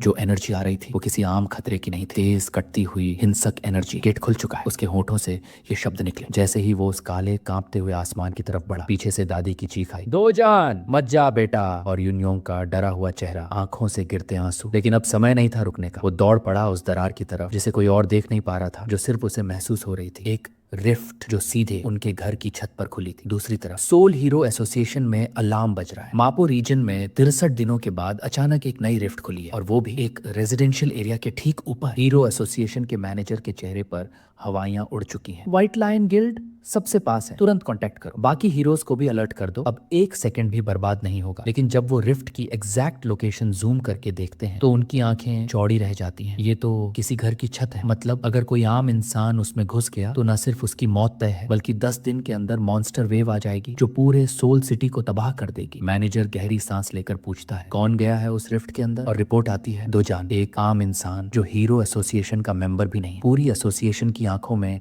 निराशा छा जाती है, क्योंकि उन्हें पता है एक सिविलियन के लिए उस रिफ्ट से जिंदा लौटना नामुमकिन है। कहीं और एक औरत अपने ऑफिस में गुस्से से आग बबूला हो रही है। दोजान की सौतेली माँ, उसका असिस्टेंट धीमे स्वर में बताता है दोजन अब ऑफिशियली अवेकेंड माना जा रहा है। हालांकि उसने अभी तक हीरो एसोसिएशन में रजिस्ट्रेशन नहीं कराया, लेकिन पिछले गेट इंसिडेंट से उसके पावर्स कंफर्म हो चुके हैं। और ये सुनते ही उसका चेहरा सुलग उठता है। क्या वो जिंदा है और अब और भी स्ट्रांग हो गया? गुस्से में उसकी मुट्ठी टेबल पर लगती है। तुम सबने उस कैंग छोल वू को पैसे दिए थे ना उसे मारने के लिए, और उसने उसे और ताकतवर बना दिया। अगर तूने उसे इस बार भी नहीं मारा तो जो पैसा तूने खाया है उसका 10 गुना तुझसे वसूल करूंगी, समझा? लेकिन जो खबर उसके असिस्टेंट ने दी वो होंगजू के लिए किसी तोहफे से कम नहीं। उसने बताया हमें अब शायद उसे कांटेक्ट करने की जरूरत ही नहीं पड़ेगी। रिफ्ट ठीक उसी घर के ऊपर खुला है जहाँ दोजन रहता है, और कंफर्म हो चुका है वो अंदर जा चुका है। मतलब साफ है अब उसका जिंदा बाहर आना नामुमकिन है। ये सुनते ही होंगजू के चेहरे पर एक ट्विस्टेड सी शांति फैल गई, जैसे किसी के मरने की उम्मीद उसे सुकून देती है। वो पहली बार काल्म दिखाई दी। धीरे से बोली, ठीक है, तू अभी हालात पर नजर रख और जब तक कोई नई खबर आए मुझे डिस्टर्ब मत करना। उधर जैसे ही उसने रिफ्ट का डोमेन पार किया वो सीधे उस जगह पहुंचा जहां उसकी बचपन की सबसे प्यारी यादें थी। पटिसवा का जंगल, वही खुशबू, वही रास्ते, वही पेड़, हर पत्ता वैसा ही था जैसा उसने कभी जिया था। और फिर उसकी नजर पड़ी उस चीज पर जिसने उसकी रूह तक को हिला दिया। दुनिया का पेड़, एक विशाल पेड़ जो प्योर माना की ब्रीदिंग करता है, एक ऐसा अस्तित्व जो पूरे वर्ल्ड की स्टेबिलिटी का सेंटर था। दोजन के चेहरे पर हल्की सी मुस्कान आई। तू अब भी जिंदा है, उसने धीमे से बुदबुदाया। उसे याद था पुराने वक्त में जब ये पेड़ जला था तब पूरी दुनिया का बैलेंस टूट गया था, माना बहक गया था, लेकिन इस रिफ्ट में वो ट्री ज्यों का त्यों खड़ा है। और ये ही उसका मौका था। वो ट्री के नीचे बैठ गया, ध्यान लगाने, अपने अंदर बिखरी हुई सारी ताकत को फिर से समेट। ना कुछ खाया ना पिया, बस बैठा रहा, सांसों की लय में खुद को साधता रहा। 3 दिन, फिर 5 दिन, फिर 10 पूरे दिन बीत गए। वो अपनी हर सांस से खुद को फिर से गढ़ रहा था। फिर 10वीं रात आई और उसके ध्यान को तोड़ने के लिए एक नया खतरा उसी पुराने अंधेरे से उठा। वोल्सीना, राक्षस जैसे जीव, वो फिर से आए थे उसी पेड़ को जलाने जैसे पहले किया था। लेकिन इस बार दोजान वहीं मौजूद था। उसका दिल धड़क उठा। काश मेरे पास वाटर एलिमेंट की सोर्ड होती। लेकिन तभी उसकी आंखों में एक नई चमक उभरी। मुझे अब किसी हथियार की जरूरत नहीं, मैं खुद हथियार बन चुका हूँ। उसने अपनी हथेली हवा में उठाई। माना की एक लहर उसके शरीर से निकलकर सीधे एक मॉन्स्टर को जमीन पर गिरा देती है। दूसरा क्रीचर उस पावर से हिल जाता है। जो दोजान ने किया उसे माना रिलीज कहते हैं। टेलीकिनेसिस नहीं, ये एक रॉ माना एक्सप्लोजन होता है, सीधा धमाका, बिना किसी हथियार के। काफी वक्त हो गया था उसे ये पावर यूज किए हुए, क्योंकि उसकी माना रिजर्व्स तो एकदम खाली पड़ी थी। लेकिन वोल्सीना क्रीचर्स अभी भी खामोश नहीं थे। गुस्से से भरे उनके मुंह से चमकती हुई एनर्जी ब्लास्ट निकली, जैसे कोई पल्सेटिंग लेजर बीम्स हो जो सीधी दोजन की तरफ बढ़ रही थी। लेकिन इस बार दोजान पूरी तरह शांत था। उसके चारों तरफ उसकी माना की एक इनविजिबल पर अजेय शील्ड बन चुकी थी। हर कदम उसके अंदर एक नया जुनून जगा रहा था। Finally I protected the world tree. अब वो मुस्कुराया और कहा, चलो अब थोड़ी मस्ती भी कर लें। उधर वोल्सीना फिर से हमला करने आए। 2 क्रीचर्स ने फिर एनर्जी ब्लास्ट छोड़ा, लेकिन दोजन ने बिजली सी फुर्ती से उनके मुंह थाम लिए। ब्लास्ट वहीं अटक गया और फिर भीतर ही अंदर फट गया, और बस जलती हुई गर्दनों के बिना सिर रहित कॉर्प्सेस जमीन पर गिरे। बाहर से देखने पर भले ही ये एक जंग हो, लेकिन दोजन के लिए ये खेल बन चुका था। उन्हीं कॉर्प्सेस से 2 बहुमूल्य माना स्टोन्स गिरे। बस कुछ ही सेकंड में दोजन के एक्सप्रेशन बदल गए। एक मासूम एक्साइटमेंट उभर आया था उसकी आंखों में, जैसे बच्चा अपना मनपसंद खिलौना पाले। अब उसे जो मिला वो सिर्फ स्टोन्स नहीं थे, एक छोटा सा सुनहरा बीज, चमकता हुआ द इटर्नल एम्बर। दोजन ने उसे हाथ में उठाया और जैसे ही उसे एक्टिवेट किया उसके चारों ओर फ्लेम एनर्जी लहराने लगी। फाइनली वो बुदबुदाया, अब मैं फिर से अपनी ताकत का हकदार हूं। वो उसके साथ यूं खेलने लगा जैसे सुकूना किसी कर्स्ड फिंगर से खेल रहा। असल में इटर्नल एम्बर को अब्सॉर्ब करने के 2 तरीके होते हैं, या तो वर्ल्ड ट्री के पास बैठकर धीरे धीरे गैदर कर, या फिर एम्बर्स को सीधा एब्सॉर्ब करके अपनी माना को परमानेंटली फायर माना में बदल दो। और इस बार दोजान ने दूसरा रास्ता चुना। उसका शरीर धीरे धीरे बदल रहा था। हर फ्लेम के साथ उसकी एनर्जी एक नई शेप ले रही थी। पिछले जन्म में उसे कभी इसकी जरूरत महसूस नहीं हुई थी, लेकिन इस जीवन में अब ये सब कुछ है। हर एम्बर को अब्सॉर्ब करने में पूरे 10 मिनट लगते हैं, लेकिन खुशकिस्मती से उसके पास अब दर्जनों पड़े हैं। अब दोजान का मिशन एकदम क्लियर है, हर एम्बर को अपने अंदर समाना है। बाहर उस रिफ्ट के खुलते ही जैसे पूरे शहर में हलचल मच गई। मीडिया वाले घर के बाहर डेरा जमा चुके थे, कैमरों की बाढ़ आ चुकी थी, और एजेंसी वाले डोजुन के घर के चारों तरफ पहरा दे रहे थे। लेकिन इस सब के बीच बंग्योंगू का गुस्सा 7वें आसमान पर था। वजह, एक लड़के ने बिना इजाजत बिना तैयारी सीधे उस रिफ्ट में छलांग मार दी थी। वो लड़का दिखने में पूरी तरह यानहो जैसा लगता है, सोलो लेवलिंग वाला, बस हेयर स्टाइल थोड़ा नीट रखा है। और हाँ, वहीं एक और लड़का खड़ा है, नीले बालों वाला, किम ह्यून वू। उसकी आंखों में चिंता है, एम्पैथी। उसे डोजून की बहन को बचाने वाली बात समझ में आती, लेकिन बंग्योंगू उसे कुछ भी नहीं सुनना। उसकी सोच में डोजून ने ऐसा स्टंट सिर्फ अपनी ग्रीड के लिए मारा, और अगर वो मर जाता तो भी ठीक था, लेकिन अगर वो उस रिफ्ट के अंदर मरा तो पूरा शहर तबाही का मैदान बन जाता। रिफ्ट से निकलते मॉन्स्टर्स हर जगह तबाही मचाते, और यही असली खतरा है। ह्यून वू अब एजेंसी के सीनियर गिल्मा से गाइडेंस मांगता है, और गिल्मा का जवाब बड़ा साफ, प्रोटोकॉल फॉलो करो बस। लेकिन दिलचस्प बात यह है कि ह्यून वू सिर्फ एक रिफ्ट की बात नहीं कर रहा। वो पूछता है, ये अचानक हर देश में रिफ्ट्स खुल क्यों रहे हैं? अमेरिका, चीन, स्विट्जरलैंड, तुर्की, यूके, सब जगह। सच कहें तो गिल्मा की हालत टाइट है। इतने रिफ्ट्स को एक साथ हैंडल करना आसान नहीं। कुछ देशों ने इन रिफ्ट्स को कंटेन कर लिया, लेकिन साउथ कोरिया, यहाँ हालात धीरे धीरे क्राइसिस बनते जा रहे हैं। बांग्योंगू का गुस्सा अब कंट्रोल से बाहर है। वो लिटरली रिफ्ट को देखकर चिल्ला रहा है, उस पागल को बाहर फेंको। अब थोड़ा टाइम जंप करते हैं। 28 दिन बीत चुके हैं उस विशाल पर्पल गेट के खुलने के बाद, और उतने ही दिन डोजुन अंदर जिंदा है। हीरो एसोसिएशन ने इस थ्रेट को लेवल 1 वेव क्लासिफाई कर दिया है। डोजुन की आइडेंटिटी अभी भी छुपाई जा रही है, इसलिए बाहर की दुनिया उसे सिर्फ ऑर्डिनरी पर्सन एस के नाम से जानती है। लेकिन असली मजा अब शुरू होता है। वो मनी लेंडिंग माफिया, जिसने पहले डोजुन की बेहिसाब बेइज्जती की थी, अब उसकी आइडेंटिटी को कनेक्ट कर चुका है। उनका असिस्टेंट कंफर्म करता है, हाँ सर,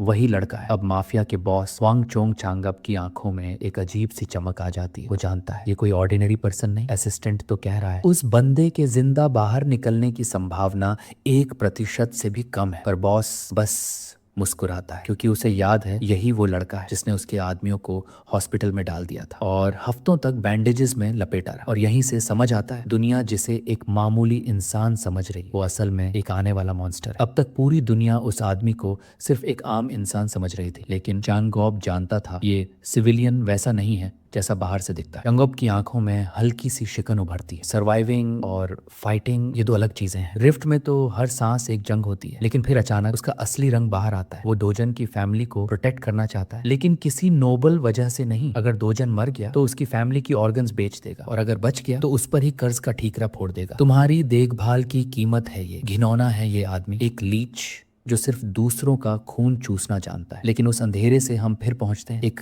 डिवाइन ऑलमोस्ट मैजिकल जगह में, वर्ल्ड ट्री, जहां दोजान अब अपनी आग जैसी ट्रेनिंग में खो गया है। उसके शरीर में अब फ्लेम माना की भरमार है। वो नहीं जानता कितना वक्त बीत चुका है, बस इतना जानता है कि वो रुकना नहीं चाहता। सैकड़ों फायर स्टोन्स अब्सॉर्ब कर चुका है। अब वो ना सिर्फ इस ताकत को कंट्रोल कर सकता है, बल्कि आग को सहने की कैपेसिटी भी कई गुना बढ़ चुकी है। वो खुद सोचता है मैं अब वो इंसान नहीं रहा, कम से कम फ्लेम एट्रीब्यूट में तो मैंने अपने आप को पीछे छोड़ दिया है। वर्ल्ड ट्री के सामने वो एक पल को रुकता है, हल्की सी मुस्कान और दिल से निकला ग्रेटिट्यूड। तू हमेशा मेरे साथ रहा है, हर बार जब मुझे किसी चीज की जरूरत थी तू वहीं था। शायद अब मैं तुझे दोबारा कभी ना देख पाऊं, लेकिन अगर कभी तुझ पर खतरा आया तो जान दे दूंगा और तुझे कुछ नहीं होने दूंगा। और फिर उस रात दोजान फाइनली बाहर निकलता है। रिफ्ट के अंदर 28 दिन बिताने के बाद वो जिंदा है, लेकिन बाहर कोई नहीं है। वो महसूस करता है शायद सबको लगा मैं मर गया हूँ और अब रिफ्ट से बस मॉन्स्टर्स ही निकलेंगे। उसने बाहर कदम तो रख दिया, लेकिन अचानक उसकी आंखें सिकुड़ गईं। किसी बहुत ही ताकतवर इंसान की मौजूदगी बिल्कुल पास थी। बिना वक्त गंवाए वो सीधा उस एनर्जी के पीछे भाग पड़ा। थोड़ी ही देर में वो 2 लोगों तक पहुंचता है। हुनवू जो गुस्से से भरा खड़ा है, और सियांगू वही पुराना ठंडा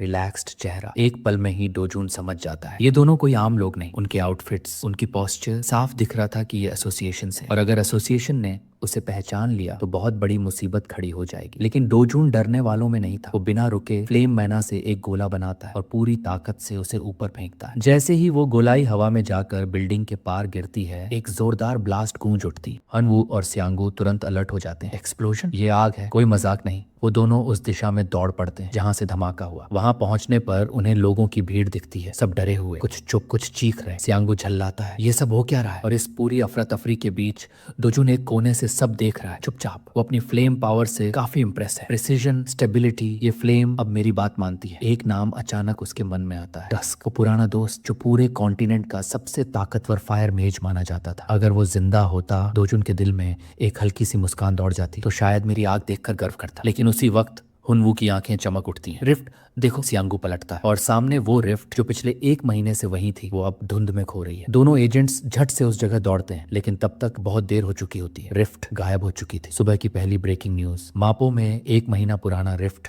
अचानक गायब। 29 दिन बाद सीईओ दोजुन का कोई सुराग नहीं मिला। मॉन्स्टर वेव की आशंका झूठी निकली। हीरो एसोसिएशन की सारी थ्योरीज ध्वस्त। साथ ही ये भी रिपोर्ट होती है कि रिफ्ट के गायब होने के वक्त एक पुरानी जंकयार्ड में आग लगी थी, जिसकी वजह अब तक नहीं पता। लोगों में चर्चा शुरू हो गई है। कुछ कह रहे हैं बेचारा लड़का जो कभी लौटा ही नहीं, कुछ उसे पागल कह रहे हैं, कुछ उसे ही दोष दे रहे हैं। लेकिन इन सब के बीच हमारे हीरो की आंखें भीड़ में छुपी हैं। लेकिन रिफ्ट के खत्म हो जाने से उसके सीने में एक टीस उठी है, वर्ल्ड ट्री, जिसने उसे फ्लेम मैना दिया, जिसने उसे बार बार बचाया। अब वो उससे कभी नहीं मिल पाएगा, लेकिन उसके पास अभी भी कुछ ऐसा बचा है जिसे वो हर हाल में बचाना चाहता है। और यहीं से कहानी हमें ले जाती है HCS कैपिटल के उस घिनौने अड्डे पर, जहां अंदर कुछ घटिया लोग बैठकर शैंपेन की बोतलें खोल रहे हैं। उनके चेहरों पर गंदे से गंदे इरादों की चमक है। अच्छा हुआ दोजान मारा गया, अब उस बूढ़ी औरत और उसकी बहन से छुटकारा मिल जाएगा। एक नीच दरिंदा तो यहाँ तक बोल जाता है, उस छोटी बहन को बड़ा होने दो, फिर उसे भी काम में लाएंगे। और ये सब बातें खुल्लम खुल्ला चल रही हैं, कोई डर नहीं, कोई शर्म नहीं। लेकिन तभी एक आवाज गूंजती है, तुम्हारे बॉस कहाँ हैं? दूसरी तरफ चंगोप, वही नीच इंसान जो अब तक खुद को बहुत बड़ा खिलाड़ी समझता था। वो आराम से हमिंग करते हुए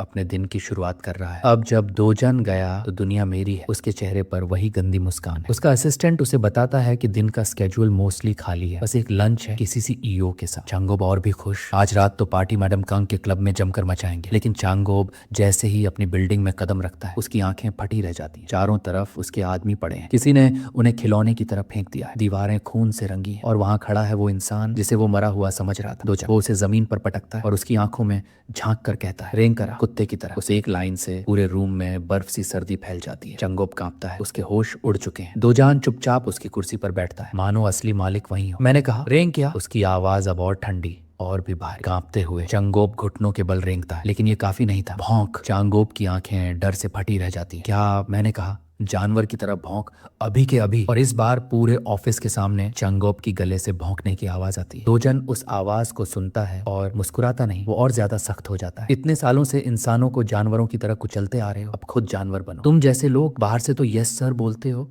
लेकिन पीठ पीछे हमेशा धोखा देते हो। मुझे अच्छे से पता है तुम्हारे जैसे सेकंड रेट की औकात क्या होती है। चांगोब अब गिड़गिड़ाने लगता है, मैं आपकी सेवा करूंगा, एक वफादार कुत्ते की तरह। लेकिन दोजन अब थक चुका है। वो एक जोरदार चांटा मारता है, इतना तेज कि चांगोब की सांस रुक जाती है और मुंह से खून की धार बहती है। और तभी दोजन की नजर पड़ी चांगोब के असिस्टेंट पर। ठंडी आवाज में बोला, अब ये कंपनी तेरे हवाले है बॉस, अब तू है। वो असिस्टेंट हड़बड़ाया, आंखें फैल गई, समझ ही नहीं पाया ये सजा है या इनाम। पर दोजन की आवाज दोबारा गूंजी, अगर ये कमीना दोबारा किसी को धोखा देता है तो इसे खुद अपने हाथों से खत्म करना। अब असिस्टेंट कांपने लगा। उसने हाथ जोड़कर कहा, सर वो पावरफुल लोगों से जुड़ा है, अगर मैंने ऐसा किया तो बहुत बड़ी मुसीबत आ जाएगी। वो जेन्युइनली डरा हुआ था, लॉयल भी, पर डरा जरूर। उसकी प्लीडिंग सुनकर दोजान ने बस एक ठंडी सी हंसी दी। तो बैरल में लपेट कर समंदर में फेंक देना, सबूत तक नहीं बचेगा। बात सीधी थी, साफ थी और खौफनाक भी। और जब बात भी काम ना आई, तब दोजन की आंखों में गुस्से की वो जानी पहचानी चमक लौट आई। उसने सबकी तरफ देखा और बोला, अगर किसी ने मेरे ऑर्डर को नहीं माना तो तुम सबको गेट में फेंक दूंगा, मॉन्स्टर के खाने की तरह। बस ये सुनते ही पूरा रूम डर से थर्राने लगा। और चंगोब, वो तो अब घुटनों के बल गिर पड़ा था, रोता जा रहा था। मैं वादा करता हूँ कभी धोखा नहीं दूंगा दोजान, प्लीज एक और मौका। और यहीं पर दोजान सोच में पड़ गया। वो दोजान जो पहले कभी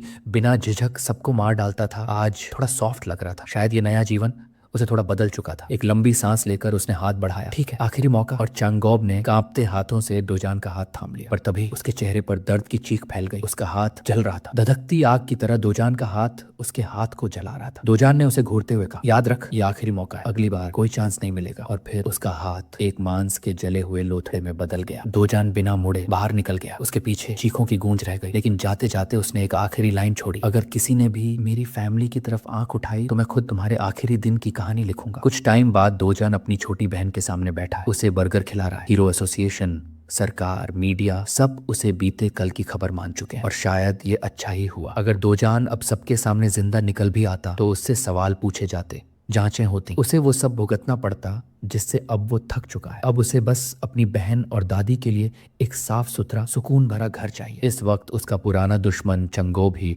उसके लिए नया घर ढूंढने में मदद कर रहा है। हाँ, वही जो कभी उसकी मौत के पीछे पड़ा था, अब उसी की वफादारी सबसे मजबूत है। और आज वो पल आया है जिस पर शायद छोटी यूनियोंग ने कभी भरोसा ही नहीं किया होगा। दोजान ने उसे बताया, हम नए घर जा रहे हैं, अच्छा इलाका होगा, बड़ी स्कूल होगी और तुझे कोई बुली नहीं करेगा। लेकिन स्कूल शब्द सुनते ही यूनियोंग की आंखें डर से भर गईं। वो सीधी बोली, मुझे वहां नहीं जाना, बच्चे मुझे अनाथ बोलकर चिढ़ाते हैं। बस ये सुनते ही दोजान का दिल फट गया। जिसने अपनी जिंदगी रिफ्ट के अंदर मॉन्स्टर से लड़ते हुए काट दी, जिसने हजारों को मार दिया, वो आज अपनी बहन की आंखों में आंसू देखकर टूट गया। उसने सिर्फ इतना कहा, तुझे उन घटिया बच्चों से कोई बात नहीं करनी पड़ेगी, और अगर उन्होंने तुझे छेड़ने की कोशिश भी की तो मैं देख लूंगा उन सबको। अब वो ठान चुका है। यूनियोंग को एक ऐसी प्राइवेट स्कूल भेजेगा जहां कोई उसकी तरफ उंगली उठाने की हिम्मत भी ना कर सके। उधर जब दोजान को पता चला कि उसके रिफ्ट में फंसे रहने के दौरान उस किम योंगू ने उसकी दादी और बहन को किसी सस्ते से मोटेल में छुपा रखा था, तो उसका दिमाग सुलग गया। योंगू माफी मांगता रहा, वो मोटेल हमारे कंपनी के अंदर आता है, इसलिए बाकी जगहों से ज्यादा सेफ था। लेकिन दोजान आज लड़ने के मूड में नहीं था।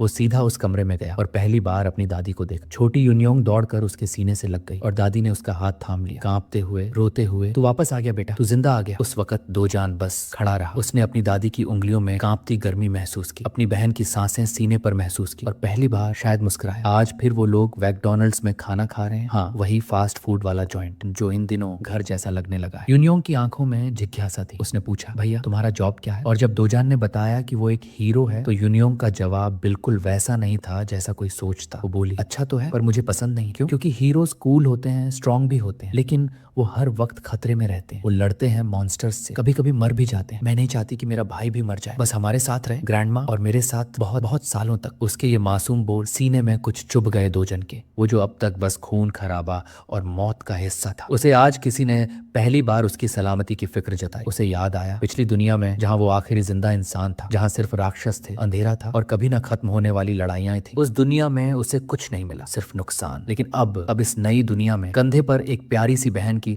मासूम उम्मीद है, आंखों में ग्रैंडमा का आशीर्वाद है और दिल में एक नई सी फीलिंग, खुशी। शायद इस बार वो सिर्फ जिंदा नहीं रहेगा बल्कि खुश होकर जिएगा। लेकिन वहीं दूसरी तरफ कोरिया की हीरो एसोसिएशन में तूफान मचा हुआ था। रिफ्ट इंसिडेंट के बाद सब कुछ साइलेंट था और यही चीज उन्हें खाई जा रही थी। नटाई वोंग, हीरो एसोसिएशन का फाउंडर और वर्ल्ड हीरो फेडरेशन का डायरेक्टर, अपने ऑफिस में बैठा माथा थामे हर अपडेट को स्कैन कर रहा था। उसकी टीम ने साइट छान मारी लेकिन कुछ नहीं मिला, न कोई ट्रेस, न कोई मॉन्स्टर, बस एक अधूरी कहानी, एक गायब हो चुकी दरार। उसकी असिस्टेंट बोली, अगर मॉन्स्टर वेव आ जाती तो शायद हमें क्लैरिटी मिलती, लेकिन वोंग ने उसे बीच में ही काट दिया। कम से कम कोई मरा नहीं, अभी के लिए यही काफी है। ये वही नाटाई वोंग है जो दुनिया के टॉप 100 हीरोज में आता है। लोग कहते हैं अगर उसने चुनाव लड़ा तो सबसे ज्यादा वोट्स उसी को मिलेंगे, लेकिन उसे न तो पावर चाहिए न पैसे, उसे बस अपने लोगों की सुरक्षा चाहिए। वो इंसान जो चाहता तो पूरी दुनिया खरीद सकता था, आज बस इतना चाहता है कि रिफ्ट की पूरी सच्चाई सामने आए और आसपास के लोग डर के साए में ना जिए। एसोसिएशन ने उन इलाकों की प्रॉपर्टीज खरीद ली है, लेकिन वोंग चाहता है कि उन लोगों को सिर्फ मार्केट प्राइस नहीं, उससे ज्यादा दिया जाए। क्यों? क्योंकि वो जानता है हर इंसान का घर सिर्फ ईंट पत्थर नहीं, उसका सपना होता है। कम से कम इतना तो बनता ही था। आखिर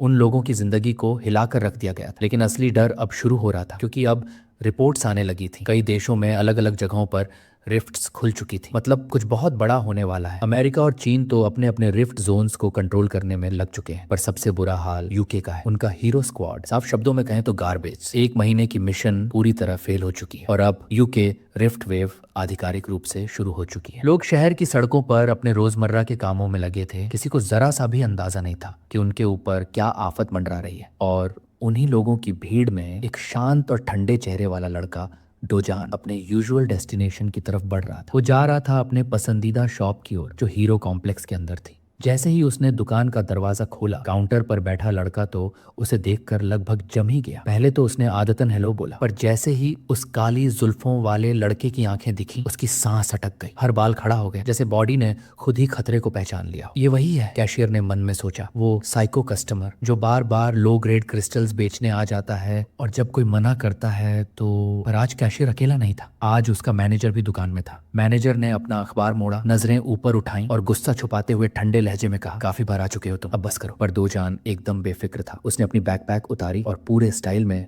जमीन पर फेंक दी। अच्छा है कि तुम यहीं हो, वो बोला, डील जल्दी निपट जाएगी। मैनेजर को लगा फिर वही घटिया लो ग्रेड क्रिस्टल्स होंगे, और वो साफ कह देता है, हम 1% मार्जिन पे काम नहीं करते, ये कोई चैरिटी नहीं है। पर दोजन ने उसकी आंखों में देखते हुए बस इतना कहा, तुम्हारा ये इनकार तुम्हारी जिंदगी की सबसे बड़ी गलती बन जाएगा। मैनेजर अब इरिटेट हो चुका था, वो बार बार उसे दुकान से निकलने को कहता है बिना बैग में झांके, लेकिन दोजन ने अब सब्र खो दिया। उसने सीधा बैग को लात मारी और क्रिस्टल्स पूरे फर्श पर बिखर गए। कैशियर और मैनेजर दोनों का मुंह खुला का खुला रह गया। ये तो हीरोज मैजिक क्रिस्टल्स है, ऐसी चीज जो पैसे से खरीदी नहीं जा सकती, ऐसी चीज जो असल में दुनिया को बदल सकती है। और अब मैनेजर की आंखों में घबराहट थी, दोजन की आंखों में ठंडा सा कॉन्फिडेंस। अब सोच लो डील करनी है या नहीं। दोजन को पता था कि उसके पास जो क्रिस्टल है वो कोई मामूली चीज नहीं, हीरोज मैजिक क्रिस्टल, वही क्रिस्टल जो एक टाइम पे मेक्सिको का सबसे खतरनाक ड्रग लॉर्ड क्वार्समन इस्तेमाल करता था। उसने इसका इस्तेमाल किया था एक नए तरह के ड्रग बनाने के लिए, लेकिन एक रात एक हादसा हो गया और उस हादसे ने क्वार्समन की जिंदगी हमेशा के लिए बदल दी। लैब में ब्लास्ट हुआ और क्रिस्टल की एनर्जी ने उस इंसान को एक मॉन्स्ट्रस स्ट्रेंथ दे दी। वो इंसान बन गया एक अवेकन्ड हीरो। तब से ये मैजिक क्रिस्टल पूरी दुनिया में एक रेयरेस्ट अवेकनिंग आइटम बन चुका था, एक ऐसा एनर्जी सोर्स जो ना खरीदा जा सकता है और ना ही छोड़ा जा सकता है। और अब यही क्रिस्टल डोजान की झोली में था। उसने आराम से बोला, सामान वापस पैक करो, और बिना एक शब्द और बोले वो स्टोर से वापस जाने लगा। मैनेजर का एरोगेंट एक्सप्रेशन एकदम पलट गया। उसी ने जो अभी तक उसे बाहर निकालने की कोशिश कर रहा था अब खुद भागा उसके पीछे और रिस्पेक्ट से उसे VIP सीट पर बिठाया, कोल्ड ड्रिंक तक पेश की। कैशियर का हाथ कांप रहा था, वो जल्दी जल्दी क्रिस्टल को पॉलिश कर रहा था जैसे जानता हो कि अब कोई गलती नहीं होनी चाहिए। दोजान ने सीधा डिमांड रखा, पूरा प्राइस 0.5% कमीशन। मैनेजर की आंखें फैल गई। 0.5। पिछली डील्स में दोजन ने 1% कमीशन सेटल किया था और आज उससे भी कम। लेकिन ये कोई लॉजिक का सवाल नहीं था, दोजान बस अनॉयड था। उसे दिखाना था कि गेम वो चला रहा है। मैनेजर ने झुककर एक लो वॉइस में माफी मांगी, सर प्लीज रिकंसिडर। लेकिन दोजन थक चुका था ऐसे दिखावटी सॉरी सुन सुनकर। आइदर टेक इट और आई वॉक। कैशियर मन ही मन गालियां दे रहा था, कितना घटिया आदमी है ये। मैनेजर ने लास्ट कोशिश की, एक लंबा लेक्चर दे डाला मार्केट रेट, डिमांड, सप्लाई और प्राइसिंग मार्जिन्स पर। लेकिन दोजान ड्रिंक खत्म करता है और अपनी सीट से उठ जाता है। मैनेजर को पसीना छूट जाता है। ये डील हाथ से जा रही है। वो तुरंत बोलता है, ठीक है 9% कमीशन। नो, दोजान चलता रहा। 8%, पास। 7%, 6%, 5%। अब मार्जिन भी खत्म हो रहा था, दुकान ऑलमोस्ट लॉस में चली जाती। मैनेजर अंदर से टूट रहा था और तभी दोजान मुड़ता है, एक हल्की मुस्कान के साथ बोलता है, फाइन, पिछले रिश्तों की इज्जत में 1% ठीक है। मैनेजर के अंदर से तो जैसे गालियां फूट पड़ी। ये तो सीधा ब्लैकमेल है। लेकिन वो कुछ नहीं कर सका क्योंकि क्रिस्टल अब उसकी आंखों के सामने था। और तभी दोजान कैजुअली बोलता है, वैसे आज तो सिर्फ एक बैग लाया, बाकी 7 बैग्स और रखे हैं मेरे पास। मैनेजर की आंखों में बिजली सी दौड़ गई। 7 और बैग्स। फॉरेन कॉन्ट्रैक्ट निकाला गया, सिग्नेचर्स हुए और कुछ ही देर में दोजन के अकाउंट में एंटर हो चुकी थी 67 अरब वॉन, लगभग 48 मिलियन डॉलर। सुनने में सपना लगता है ना, 110 बिलियन का घर। लेकिन दोजान के लिए अब ये सपना दूर नहीं रहा। पर असली दिक्कत है हाई ग्रेड मैजिक क्रिस्टल्स। इन्हें नॉर्मल गेट्स के जरिए लाना टाइम की बर्बादी है, लेकिन अगर वो फ्रीली रिफ्ट जोन्स में ट्रैवल कर पाए तो खजाने की बारिश हो जाएगी, वो भी इतनी कि कोई पागल बन जाए। फोन की स्क्रीन पर उसकी नजर थी। तभी पूरे देश को भेजा गया एक urgent administrative message. Southern UK में वेव आउटब्रेक की खबर अब फाइनली पब्लिक कर दी गई थी और साथ ही यूनाइटेड किंगडम में सफर पर सख्त रोक लगा दी गई थी। सच्चाई की इस कोल्ड और कड़वी हवा ने उसके अंदर की सारी क्यूरियोसिटी इंस्टेंटली खत्म कर दी। मैनेजर से खेलना अब उसे इंटरेस्टिंग नहीं लग रहा था। अब उसके पास जिंदगी के ज्यादा सेटिस्फाइंग काम है। और आज रात डिनर दोजन की तरफ से था। सामने ग्रिल पर महंगी महंगी पोर्क और बीफ की जूसी मार्बल्ड लेयर्स, जैसे कोई त्योहार हो। लिटिल यूनियोंग की आंखें चमक रही थी। ग्रैंडमदर थोड़ी परेशान थी। 2,50,000 वॉन में 100 ग्राम। बेटा इतना महंगा क्यों? दोजान ने एक हल्की मुस्कान में कहा, ग्रैंडमा चिंता मत करो, आज जितना खाना है खाओ, मेरे पास अब इतना है कि एक शाम की कीमत गिननी नहीं पड़ती। यूनियोंग ने पहला बाइट लिया और बस उसे उसी पल उस लग्जरी का स्वाद समझ आ गया, वो स्वाद जो आम लोगों की पहुंच से कहीं ऊपर होता है। ग्रिल पर दोजन फिर से मांस डालने लगा। ग्रैंडमा की आंखों में अब भी थोड़ी हेजिटेशन थी, लेकिन तभी यूनियोंग ने उनका हाथ पकड़ लिया। अल्मोनी, एक बार ट्राई तो करो ना। इतना प्यारा आग्रह वो कैसे ठुकरा सकती थी। और जैसे ही पहला बाइट गया सारे वरीज पिघल गए। तब तक एक के बाद एक डिशें आती गई। Prime ribs, strip loin, squat meat. Grandma ने चौंक कर पूछा, इतना सारा खाना? 2 लोगों से थोड़ा ज्यादा ही तो हम है, खत्म कैसे करेंगे? पर शायद वो अंडर एस्टिमेट कर रही थी दोजन के एपिटाइट को। फैमिली के चेहरे हंसी से भर उठे। मेज पर सिर्फ लग्जरी नहीं था, वहाँ वार्मथ थी, बिलोंगिंग थी और एक सेकंड चांस वाली खुशी थी। लेकिन इसी बीच एक लड़की ने रेस्टोरेंट का दरवाजा खोला। सारे लोग पलट के देखने लगे जैसे कोई फिल्म स्टार घुस आया। उसकी चाल, उसकी कॉन्फिडेंट नजरें, सब कुछ मैग्नेटिक था। वो सीधा चली आई CEO दोजान के टेबल की तरफ। एक्सक्यूज मी, उसने कुछ कहना शुरू किया था, लेकिन दोजान ने ग्रिल से नजर उठाई और कड़वी आवाज में कहा, अगर कुछ कहना है तो खाना खत्म होने के बाद आओ, अभी फैमिली के साथ हूँ। लड़की थोड़ी स्टन थी, लेकिन फिर भी एक नेम कार्ड निकालकर उसकी तरफ बढ़ाया। शायद दोजान उसका नाम देखकर सॉफ्ट हो जाए, पर वो तो ग्रिल पर मांस पलटने में ही बिजी था। नाम था युन जू Yon, S rank Hunter. National ranking में नंबर 4 और दुनिया की टॉप 10 सबसे खूबसूरत हीरोइंस में एक। फिर भी आज वो उस रेस्तरां के वेटिंग रूम में बैठने को मजबूर थी। लोग विस्पर करने लगे, कौन है ये लड़का जिससे ह्यून योन तक इंतजार कर रही है। वो बस बैठी रही चुपचाप, खुद से सोचते हुए। 2 महीने पहले ही तो सीओ दोजान ने अपना पहला गेट एंटर किया था,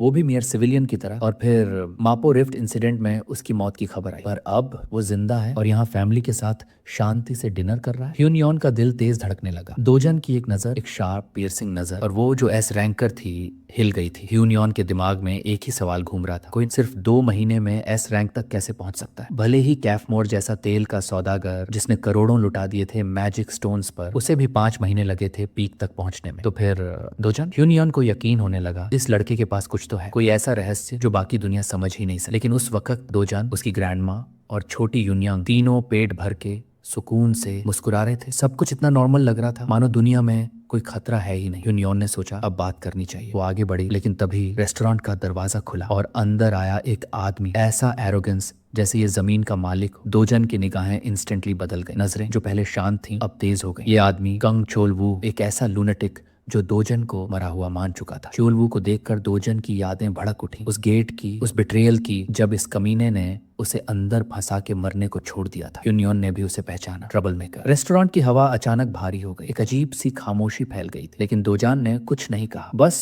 ह्यून योन को इशारे से बुलाया। चोल वू चौंक गया, उसने सोचा नहीं था कि कोई एस रैंक हीरो इस कॉकरोच से बात करेगी। दोजान ने जुयन से कहा, क्या तुम मेरी फैमिली को घर भेज सकती हो? बस एक टैक्सी बुलानी थी ताकि ग्रैंड माँ और यूनयांग इस सब से दूर रहे, क्योंकि अब कर्ज वसूलने का वक्त आ गया था। ह्यून योन समझदार थी, उसने सहमति में सिर हिलाया और उन दोनों को टैक्सी में बैठा दिया। टैक्सी के जाते ही पूरा माहौल एकदम बदल गया। फिर दोजन ने बिना किसी वार्निंग के एक जोरदार थप्पड़ दे मारा, कंग चोल वू के चेहरे पर, इतनी तेज, इतनी अचानक कि चोल वू को कुछ समझ ही नहीं आया। बस गाल की जलन महसूस हुई। बदनामी के गुस्से में चीखते हुए चोल वू ने पलटकर हमला किया, लेकिन तभी एक वेट्रेस बीच में आई। प्लीज सर, बाहर चलिए, आप लोग रेस्टोरेंट फोड़ देंगे। पर चोल वू को क्या फर्क पड़ता है, उसने उसे भी धक्का दे दी। शुक्र है ज्यादा चोट नहीं आई, दोजान ने शांति से कहा। सब लोग बाहर चले जाएं, ये जगह अब सेफ नहीं है। चियोल वू गुस्से में कांप रहा था और उसकी गाली गलौज भी किसी थर्ड रेट विलन से कम नहीं लग रही थी। दोजान ने सोचा, इतनी घटिया गालियां, चलो फिर एक और पड़ती है। और उसने फिर से एक घूंसा दे मारा सीधा उसके माथे पर। अब रिवील का समय था। कंग चोल वू वही कमीना था जिसने ओरिजिनल सीईओ दोजान को गेट के अंदर बंद करके मरने को छोड़ दिया था, और अब वो ही गुनहगार मुंह चलाकर खुद ही अपने राज उगलने लगा। उसने बताया कि कैसे दोजन की स्टेप मदर ने ये सब प्लान किया था। दोजान को और कुछ नहीं चाहिए था, बस एक कन्फेशन। उसने चुपचाप अपना फोन निकाला, वीडियो रिकॉर्ड शुरू किया और सोचा, अब इस कमीने की बातों का सबूत मेरे पास होगा और अगली बार मैं इसे सिर्फ मारूंगा नहीं, पूरी दुनिया के सामने नंगा करूंगा। कांग चोल वू अभी भी दोजान के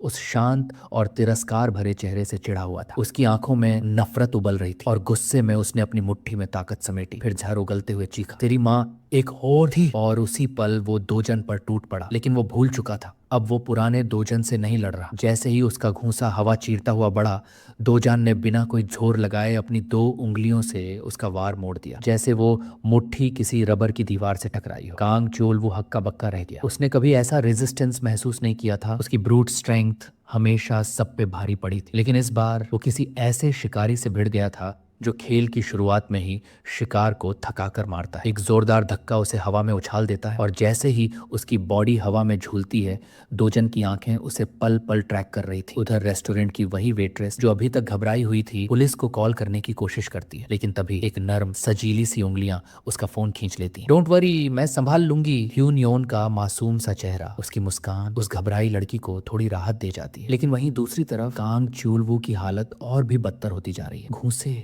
लाते किसी भी दिशा से आ सकते थे और वो कुछ भी नहीं कर पा रहा। ह्यून योन अपनी आंखों से सब देख रही थी। उसने धीमे से बुदबुदाया, ये बंदा बी रैंक है, फिर भी इतनी बुरी तरह पिट रहा है। इतना एक तरफा मुकाबला, क्या दोजान वाकई ये रैंक के बराबर है? लेकिन तभी हल्के से कदमों की आवाज आई। ह्यून योन धीरे से आगे बढ़ी और शांत आवाज में बोली, बस करो, मर जाएगा। उसका लहजा सच्चा था, मासूम भी, मगर चिंता से भरा। दोजान ने उसकी बात सुनी और बिना कुछ कहे उस लुंज पड़े शरीर को जमीन पर गिरा दिया। फिर अपनी हथेलियां झाड़ते हुए पीछे हटा। ह्यून योन ने एक गहरी सांस ली और फिर आखिरकार पूछा, तुम्हें ये आदमी इतना नफरत क्यों करता है? कितनी जानकारी है तुम्हारे पास इसके बारे में? दोजान ने नजर झुकाई, फिर बिना किसी ड्रामा के बोला, बस जितनी जरूरत है बदला लेने के लिए उतनी। ह्यून योन थोड़ा सतर्क हुई। उसने हल्की सी चेतावनी दी, कांग चोल वू कैंग योंग पियो का कजन है, एक एस रैंक अवेकनर। लेकिन दोजन के चेहरे पर ना डर था न झिझक, वो बस बोला मुझे पता है। यूनियन हैरान रह गए, इस लड़के में डर नाम की चीज थी ही नहीं, जैसे कॉन्सिक्वेंसेस का मतलब ही उसके लिए खत्म हो चुका था। दोजान ने कैंग च्योल वू को पीट पीट कर बेहोश कर दिया था, लेकिन कहानी वहीं खत्म नहीं हुई थी। अब उसकी आंखों में नया गुस्सा था ह्यूनियन की तरफ, ह्यूनियन की फिक्र कि ये पूरी लड़ाई किसी बड़े मुसीबत को न्योता दे सकती है। उस पर दोजान ने एक ठंडी सी हंसी दी। तू किसी एस रैंक हीरो से डरती होगी, मैं नहीं। अब दोजान की नाराजगी उस लड़के से हटकर उस लड़की पर थी जिसने उसके अतीत में ज्यादा झांकने की कोशिश की। उन दोनों के बीच कुछ पल के लिए खामोशी छाई रही, लेकिन वो चुप्पी धमाके से भी ज्यादा भारी थी। ह्यूनियन ने बातचीत का रुख बदला, अपनी गलती मानी और फिर असली बात पर आई। वो सीधा बोली, तुमने जो हीरो मैजिक क्रिस्टल्स बेचे थे, मैं बाकी भी खरीदना चाहती हूँ। दाम कोई भी हो मैं दे दूंगी। दोजान ने बिना पलक झपकाए जवाब दिया, महंगे पड़ेंगे, मेरे पास सिर्फ क्रिस्टल नहीं खजाना है। ह्यूनियन ने मुस्कुराते हुए कहा, मैं कोई आम इंसान नहीं हूँ दोजान, एस रैंक हीरो की बैकअप फंडिंग समझे। लेकिन दोजान का असली जवाब कुछ और था, बेचूंगा लेकिन एक शर्त पर। और वो शर्त क्या थी, वो सिर्फ ह्यूनियन ही पूरी कर सकती थी। दूसरी तरफ शहर के किसी रईसी इलाके में एक लग्जरी लिकर बॉटल जमीन पर गिरती है, कांच टूटने की आवाज के बीच। स्टेप मॉम का गुस्सा आसमान छू रहा है। अब तक उसे यही यकीन था कि दोजान उस रिफ्ट में मर चुका है, पर अब खबरें आ रही थीं कि वो लड़का जिंदा है, और ना सिर्फ जिंदा है बल्कि दुश्मनों को बेरहमी से कुचल भी रहा है। स्टेप मॉम के मुंह से एक घुटी हुई चीख निकली। अगर उस लड़के को पता चल गया कि उसके मरने के पीछे मैं थी, उसका पूरा चेहरा पीला पड़ गया। असल में वो डोजन से नहीं डरती थी, उसे डर था उस तमाशे से जो मीडिया में उठेगा अगर सच सामने आ गया। कंपनी के शेयर्स गिरेंगे, इन्वेस्टर्स भाग जाएंगे, और सबसे खराब उसके खुद के पिता और पति को उसकी हरकतों का पता चल जाएगा। इसलिए उसने सीधा ऑर्डर दिया, मीडिया को संभालो, प्रेस को खरीदो, पुलिस हमारे पेरोल पर होनी चाहिए। अगर जरा सी भी चूक हुई तो टी ग्रुप और डब्ल्यू ग्रुप हमारे सारे डील्स काट देंगे। डोजन की स्टेप मॉम अब तक अपने लोगों को भेज चुकी थी। हर फ्रंट पे डैमेज कंट्रोल शुरू हो चुका था, मीडिया कंट्रोल, लॉ एनफोर्समेंट की खरीद फरोख्त और बाकी कॉर्पोरेट दबाव सब एक्टिवेट हो चुका था। थोड़ी राहत जरूर महसूस हुई उसे, लेकिन तभी उसके पास आया वो आदमी, डायरेक्टर ली। धीरे से फुसफुसाया, जितनी भी कवर अप कोशिशें कर लो, असली प्रॉब्लम का हल इनमें नहीं है। स्टेप मॉम की आंखें सिकुड़ गईं। और फिर ली ने बताया, एक रास्ता है, एक ऐसा नाम है जो इस पूरे मैस को जड़ से खत्म कर सकता है, कंग योंग पियो। अब स्टेप मॉम भी जानती थी इस नाम का मतलब क्या होता है। कंग चिवू जो दोजन के हाथों पीटा जा चुका था, असल में खुद एक पॉन था। उसका असली मालिक, मास्टरमाइंड, यही योंग पियो था, एक ट्विस्टेड माइंड जिसकी रीच सिस्टम के सबसे ऊपरी हिस्सों तक थी। और अगर चाइवू मीडिया और पुलिस के हाथ लग गया तो उसकी गंदगी योंग पियो तक जरूर पहुंचेगी। इसलिए उससे पहले कि हालात और बिगड़े, स्टेप मॉम ने तुरंत फैसला ले लिया, उससे मिलना है फौरन। और बस वही नहीं, एक और गद्दार सामने आ चुका था, होंगचोंग, जो अब खुलकर दोजान के परिवार की मदद कर रहा था। स्टेप मॉम की आंखों में आग उतर आई। एक प्रोसिक्यूटर चाहिए मुझे अभी के अभी, जो हमारा साथ छोड़े, उसे इसकी कीमत चुकानी ही होगी। अगली सुबह हमारी कहानी अब पहुंचती है कोरिया के एक खतरनाक रिफ्ट जोन में, जहाँ 37 में से सिर्फ 5 जोन्स को सुरक्षित किया गया है। बाकी में सिर्फ लाइसेंस्ड हीरोज ही दाखिल हो सकते हैं, वो भी स्केड्यूल के हिसाब से। लेकिन आज का दिन कुछ खास है। हनियन खुद अपनी टीम को लीड कर रही थी। एस रैंक आईडी होने का फायदा ये था, वो किसी भी गेट से अंदर जा सकती, अनरेस्ट्रिक्टेड। भीड़ में कई हीरोज थे, बड़ी बड़ी guilds, shiny gears, branded weapons, लेकिन इन सब के बीच एक अजीब सा लड़का खड़ा था, घिसा पिटा हुडी पहने हुए। वो था सियो डोजुन। ह्यूनियन ने ये पूरा सेटअप सिर्फ एक वजह से खड़ा किया था, ताकि वो लड़का जो अब उसका सिर दर्द बन चुका है, इस गेट में दाखिल हो सके। सौदा साफ था, मैं तुम्हें रिस्ट्रिक्टेड रिफ्ट जोन में एंट्री दिलाऊंगी, तुम अपनी बची हुई मैजिक क्रिस्टल्स मुझे बेच दोगे मार्केट प्राइस पे। दोजुन का इरादा साफ था, मैं बस ज्यादा पैसे कमाना चाहता हूँ, और इसके लिए हाई लेवल जोन से बेहतर जगह और कोई नहीं। सच तो ये है, रिफ्ट जोन्स में ट्रेजर्स जरूर मिलते हैं, लेकिन रिस्क भी वैसा ही होता है। और आज जो जोन वो एंटर कर रहे हैं, वहां से प्रॉफिट तो दूर, कोई जिंदा निकला तो उसे ही मिराकल मानो। लेकिन जू यॉन को उससे कोई फर्क नहीं पड़ता था, उसे चाहिए थे सिर्फ हीरो मैजिक क्रिस्टल्स, और ये लड़का उसके लिए रास्ता खोल रहा था। कुछ देर एक संकरी अंधेरी सुरंग में चलने के बाद टीम आखिरकार एक चमकती हुई घनी जंगल जैसी जगह में पहुंचती। हवा थोड़ी ठंडी थी और सूरज की किरणें पेड़ों के बीच से छनकर नीचे गिर रही। तभी इंजू क्यूरियोसिटी से भरकर पूछ बैठती है, हे क्वीन जू यॉन, ये लड़का कौन है जो चुपचाप हमारी टीम के पीछे चल रहा है? जू यॉन बस मुस्कुराकर जवाब देती है, कोई जान पहचान वाला है। लेकिन इंजू को ये जवाब बिल्कुल भी सेटिस्फाई नहीं करता। वो झट से अंदाजा लगाती है, वेट, क्या ये तुम्हारा बॉयफ्रेंड है? जू यॉन एक पल को थम जाती, फिर थक कर सच का एक टुकड़ा उछाल देती, मैं उसे एक फेवर में मदद कर रही हूँ। एक एस रैंक हीरो किसी को फेवर क्यों देगी? लेकिन तभी सबकी बातें बीच में रुक जाती हैं। आसमान पर एक विशालकाय शैडो मंडराने लगता है, पूरा इलाका अंधेरे में ढक जाता है, और जैसे ही सबकी नजर ऊपर उठती है, एक खतरनाक मॉन्स्टर आसमान में अपने पंख फैलाए हुए दिखता है। वो था कॉकट्रेस। क्लियो गिल्ड के सब हीरो एकदम अलर्ट हो जाते हैं, हथियार निकालते हैं, पोजीशंस ले लेते हैं। जू यॉन तुरंत कमांड देती है, जिंगू डियान और डिफेंस संभालो, सन हो उस बीस्ट के पैरों को टारगेट करो। लेकिन उसके बोल खत्म होने से पहले ही एक फिगर सबको पीछे छोड़ते हुए सामने से उड़ता है, बिजली की तरह। वो था सीईओ दोजान। वो सीधा आसमान में उस फ्लाइंग बीस्ट की तरफ लीप मार चुका था। क्लियो के सारे हीरोज सन्न रह गए। Who the hell is this guy, किसी के मुंह से निकला। दोजान के हाथ में एनर्जी इकट्ठी हो रही थी। वो एक पावरफुल फर्स्ट स्ट्राइक के लिए तैयार था। इंजू का तो सिर पकड़ने का मन कर रहा था। हम गेट में बेयरली घुसे हैं और ये लड़का ऑलरेडी बवाल मचा रहा है। लेकिन दोजान अनस्टॉपेबल था। जू यॉन एक एक कमांड दे रही थी और दूसरी तरफ दोजान हवा में तीर की तरह आगे बढ़ता जा रहा था। एक ही जंप में उस मॉन्स्टर की एरियल एडवांटेज उसने खत्म कर दी। अब वो मॉन्स्टर बर्ड अब खुद नीचे गिरा पड़ा था और दोजान का एक पंच सीधा उसकी बीक पर जाकर फटा। पूरा जंगल कांप उठा। कॉकट्रेस जमीन पर गिरा, ऑलमोस्ट अनकॉन्शियस। और दोजान वो धीरे से जमीन पर उतरा। एक भी सांस टूटी हुई नहीं थी, न पसीना न घबराहट, बस एक काल्म स्टेयर। मॉन्स्टर के चेहरे पर उसके पंच की मार्क चमक रही थी। क्लियो गिल्ड के सारे हीरो वहीं जमकर खड़े रह गए। उनकी आंखों के सामने जो हुआ वो शायद जिंदगी भर ना भूले। दोजान ने अपने पैर उठाए और उस मॉन्स्टर्स कॉकाट्रिस के सिर पर एक के बाद एक इतने जोर से मारा कि पूरा सिर मांस के लोथड़ों में बदल गया। किसी को ये सब ज्यादा ब्रूटल लग सकता है, लेकिन सच ये है, ऐसे बीस्ट को मारने के लिए शेयर पावर लगती है। हर स्टॉम्प पे खोपड़ी टूटने की आवाज, खून की छींटें और हर किसी की रूह कांप गई। इंजू अब और ज्यादा परेशान थी। आखिर ये बंदा है कौन? और सच्चाई ये थी, जुयॉन को भी ठीक से नहीं पता था। वो बस इतना जानती थी, दोजान एक इंसान है, लेकिन असली मॉन्स्टर जैसी ताकत लेकर पैदा हुआ। उसे बस स्ट्रॉन्ग कहना इंसल्ट होगा। इतने कम लोग हैं इस दुनिया में जो एक ही पंच में कॉकट्रिस को जमीन पे गिरा दे, और उनमें से एक नाम जुयॉन की अपनी बड़ी बहन का भी है। लेकिन इंजू अब पीछे हटने वालों में से नहीं थी। उसने पूरी फाइट अपनी आंखों से देखी थी और अब उसकी आंखों में सिर्फ एक सवाल था, हमारे बीच ये कौन सा छुपा हुआ मॉन्स्टर घूम रहा है? जुयॉन ने दोजन की ताकत देख ली थी, उसकी डिसाइसिवनेस, उसकी कोल्ड एनर्जी, सब कुछ। उसने तुरंत अपना प्लान बदल दिया। अब वो चाहती थी कि बाकी ग्रुप को यहीं छोड़कर वो और दोजान दोनों गेट के सेंटर की तरफ जाएं, वहां जहां असली खतरे छिपे हैं। जुयॉन धीरे से उसके पास आई। उस वक्त दोजान उस मरे हुए कॉकट्रीज की बॉडी से लूट निकाल रहा था, लेकिन उससे पहले कि जुयॉन कुछ बोलती, वो पलटा और बोला, जो लोग फाइट में कुछ नहीं करते मैं उनके साथ लूट शेयर नहीं करता। जुयॉन को इससे कोई फर्क नहीं पड़ा। उसकी आंखों में लालच नहीं, क्यूरियोसिटी थी। उसने काल्मली जवाब दिया, कोई बात नहीं, मैं लूट के लिए नहीं आई, मैं तुम्हें गेट के अंदर और गहराई में ले जाना चाहती हूँ, वहाँ जहाँ असली मॉन्स्टर्स होते हैं। दोजन मुस्कुराया और बस इतना बोला, ठीक है चलो। जुयॉन को इस गेट का लेआउट अच्छे से पता था। वो झट से मुड़ी और ऐसी स्पीड से दौड़ी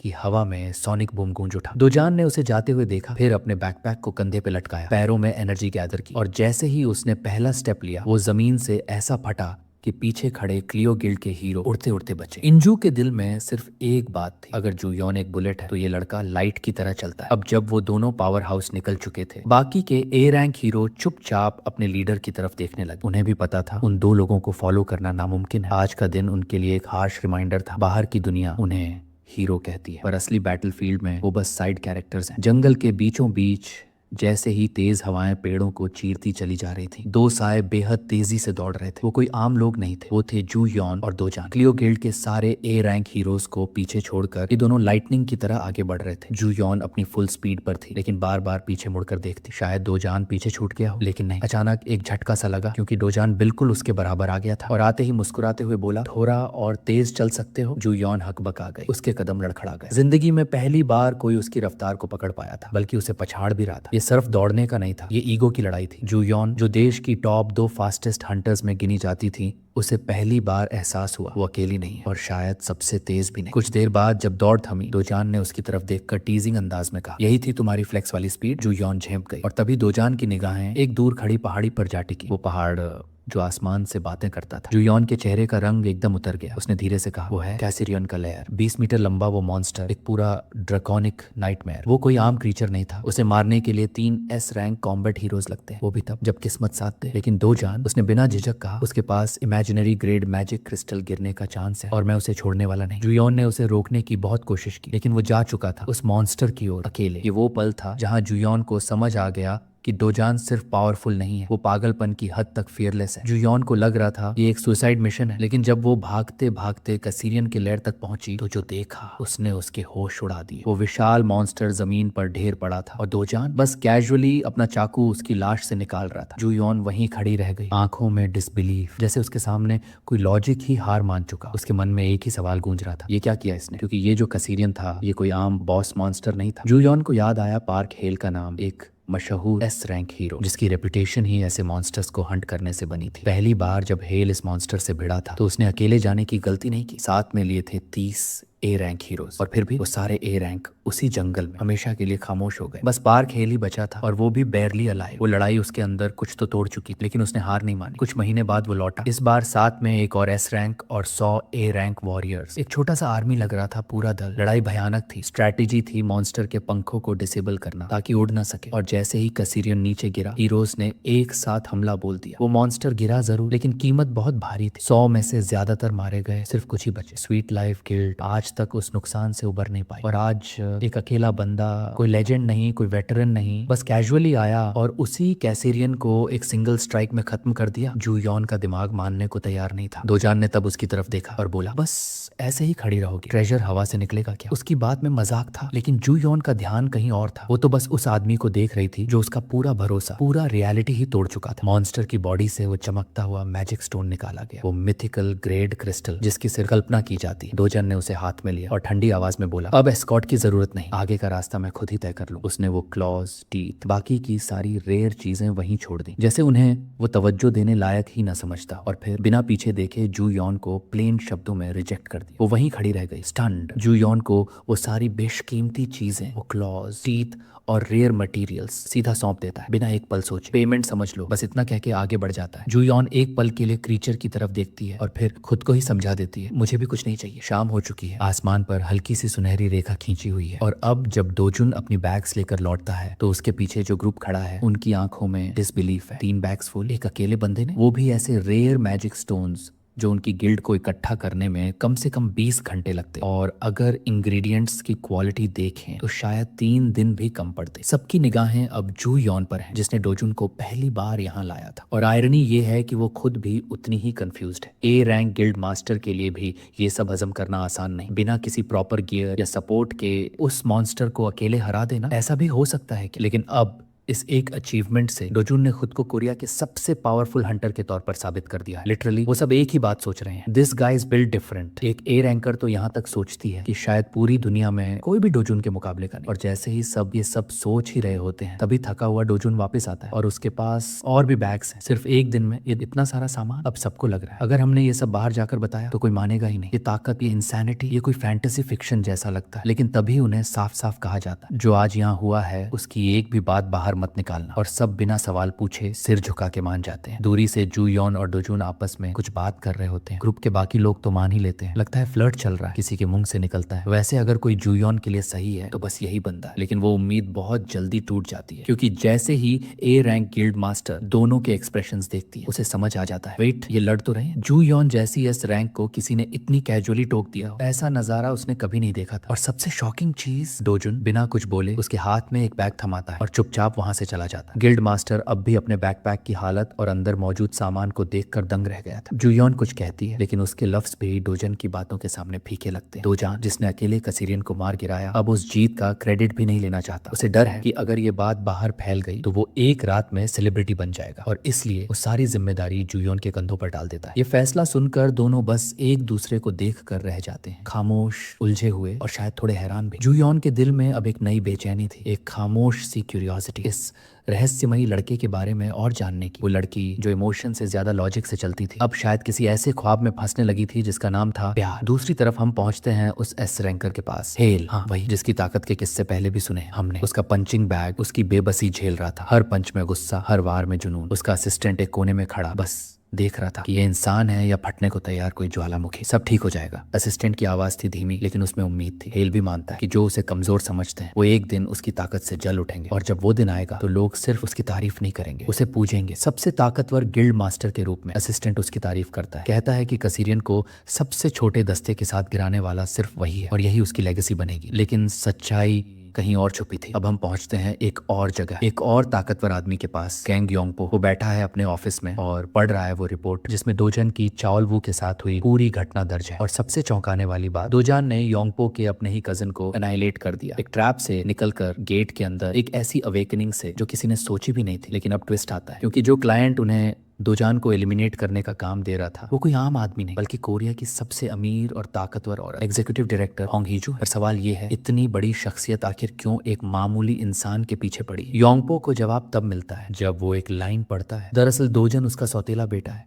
पतेला बेटा। उम्र सिर्फ 7 साल थी जब दोजान को उस अमीर खानदान ने अपनाया, लेकिन जैसे ही हीजू का असली बेटा पैदा हुआ उसे घर से निकाल दिया गया। और इस सच को याद करके योंगपो के चेहरे पर अजीब सी मुस्कान फैल जाती। पैसा सब कुछ नहीं होता, वो तंज कसता। देख लो, अरबपति होकर भी किक्ड आउट हो गया। अब बात आती है पेमेंट की। इस बार की सुपारी की कीमत है 3 अरब, लेकिन योंगपो के सामने तो ये भी पीनट्स। वहीं दूसरी तरफ चीवू, उसकी हालत देखकर किसी का भी दिल दहल जाए। दोजन के साथ लड़ाई में उसका पूरा शरीर जल गया, चेहरा बिगड़ चुका है, जिंदगी भर के लिए अंधा हो चुका है। अब वो बस एक वॉकिंग कॉप्स बनकर रह गया। और ये ब्रुटैलिटी देखकर खुद योंगपो भी एक पल को रुक जाता है। वो मानता है कि दोजन रूथलेस है, लेकिन फिर भी वो ठाका लगाते हुए कहता है, अगर मैं होता तो पहले हाथ पांव काटता, फिर उसका सिर फोड़ देता। शायद तुम सोच रहे थे कि ये आदमी अपने भाई से सॉफ्टर होगा, लेकिन नहीं, ये उससे भी ज्यादा पागल है। इसी बातचीत के दौरान एक और शॉकिंग बात सामने आती है कि जू यॉन भी उस लड़ाई में मौजूद था और उसने किसी तरह से दोजान की हेल्प की। जू यॉन ने हेल्प की, योंगपो को यकीन नहीं होता। वो अपने असिस्टेंट से पूछता है, लेकिन वो भी कुछ नहीं जानता। सारा केस ही साइलेंटली बंद कर दिया गया था। गुस्से से भरा योंगपो अपनी सर्वेंट की कॉलर पकड़ लेता है, पता कर इस रिलेशनशिप का सच। कुछ भी करके डरा सहमा नौकर जान बचाकर वहां से भागता है और पीछे रह जाता है एक तबाही मचाता हुआ पागल इंसान। योंगपो जानता है कि अब हीजू अपने आदमी भेजेगी ताकि वो जॉब पूरी कर सके जो उसका कजिन अधूरा छोड़ दिया, लेकिन उसे फर्क नहीं पड़ता। उसके लिए तो ये जैकपॉट है। वो खुद कहता है, वो एंड्रू टेट से भी ज्यादा अमीर है, मुझे क्यों ऐतराज होगा। और अब कहानी लौटती है दोजान पर। दोजान जो आज की ब्लड सोक्ड रेड के बाद घर लौट रहा है, उसके लिए ये रिफ्ट गेट से कहीं बेटर एक्सपीरियंस था। याद करता है वो बातचीत जहां जू यॉन ने उसे क्लियरली कहा था, अगर लोग जान गए कि कैसिरियन को किसने मारा तो सबकी नजरें तेरे ऊपर होंगी, इट्स डेंजरस। इसलिए वो सारे ट्रेजर्स उसे पकड़ा कर चला गया। तू रख ले, उसने कहा, मुझे दिखावा नहीं चाहिए। लेकिन अब उसे कोई दूसरा रास्ता ढूंढना होगा, क्योंकि जू यॉन पर ज्यादा डिपेंड करना उसे मुश्किल में डाल सकता है। आज की रात तो सुकून से कटेगी उस लग्जूरियस हाउस में जो चुंग ने उसके लिए अरेंज किया है। लेकिन जैसे ही दोजन उस घर के बाहर पहुंचा, उसकी नजर दरवाजे के पास पड़ी चप्पलों पर गई। बहुत सारी चप्पलें। कौन आ गया है? अंदर घुसते ही सामने का नजारा साफ था। यहाँ कोई आम आदमी नहीं बैठा, सूट बूट में लोग, बीच में एक आदमी जिसकी आंखों में कोई स्पार्क नहीं, बस एक ठंडी नफरत जल रही है। वो सीधा घूर रहा है दोजान की तरफ, जैसे उसकी हर हरकत को स्कैन कर रहा हो। तभी यूनियोंग भागती हुई आई। ओपा, वो मुस्कुरा रही, लेकिन दोजान का चेहरा सख्त हो गया। वो आदमी उठता है और अपना नाम बताता है, प्रोसिक्यूटर पार्क चाओलियोंग, और फिर सीधा बोल देता है, तुम्हारा संबंध चांग सियोब से है, इसलिए तुम्हें इमरजेंसी अरेस्ट में लिया जाता है। इलीगल मनी लेंडिंग ऑर्गेनाइजेशन से जुड़ने के जुर्म में जो HCS कैपिटल का CEO चलाता है। उधर चुपचाप हथकड़ी लगाकर उसे एक ठंडे खाली इंटेरोगेशन रूम में ले जाया गया। कमरे की दीवारों से परे बाहर से किसी की तेज आवाज गूंज रही थी, हाँ हाँ, दोनों सीधी लाइन पर आ गए हैं, वांग चोंग सियोब भी और दोजुन भी। ये प्रोसिक्यूटर था, वही जो उसे गिरफ्तार करके लाया था, किसी को फोन पर आश्वासन दे रहा था। और फिर जैसे ही उसने कहा, मेरी बेटी की फॉरेन स्टडीज का ख्याल रखने के लिए शुक्रिया, तभी उसकी जुबान फिसली। डायरेक्टर होंग का नाम उसके मुंह से निकल गया, लेकिन उसने शायद सोचा नहीं था कि दोजुन की सुनने की ताकत आम इंसानों जैसी नहीं है। अब प्रोसिक्यूटर अंदर आया और अपने मन की गंदगी, आदर्शों की नकली चादर ओढ़कर बघारने लगा। मैं कानून का आदमी इसलिए बना क्योंकि मुझे समाज से कचरा अलग करना था। उसने एक मोटा सा फाइल पटका दोजुन के सामने। केस की सारी डिटेल्स उसी में थी। उसने धमकी भरे लहजे में कहा, इन पेपर्स में इतना दम है कि तुम्हें सीधे 10 साल के लिए अंदर भेज सके। फिर ऐलान किया, वांग चोंग सियोब तो सब उगल चुका है, अब तुम्हारी बारी है। लेकिन दोजुन की आंखों में न कोई डर था न सवाल। उसकी चुप्पी प्रोसिक्यूटर को बेचैन करने लगी, जैसे कोई दरिंदा जंगली शिकारी की आंखों में आंखें डालकर कह रहा हो, तू कुछ नहीं बिगाड़ सकता मेरा। गुस्से में आकर प्रोसिक्यूटर ने गालियां देनी शुरू कर दी और फिर दोजुन ने सीधा वार किया, एक सच्चाई से भरा सवाल जिसने प्रोसिक्यूटर का चेहरा जर्द कर दिया। इस घटिया हरकत के पीछे कहीं वो घटिया होंग हीजू तो नहीं? प्रोसिक्यूटर एक पल को सन्न रह गया, फिर कांपती आवाज में झूठ बोला, मैंने ये नाम कभी सुना ही नहीं। दोजुन समझ गया, ये पूरा जाल पहले से बुना गया है। वांग चोंग सियोब पहले ही इनके हाथ लग चुका है और अब ये उसे भी उसी दलदल में घसीटना चाहते हैं। प्रोसिक्यूटर अपनी मॉरल सुपीरियोरिटी दिखाते हुए कहता है, हम लोग किसी के डर से नहीं झुकते। पर तभी दोजुन की आंखों में एक कातिल इरादा चमक उठा, बस एक हल्की सी किलिंग इंटेंट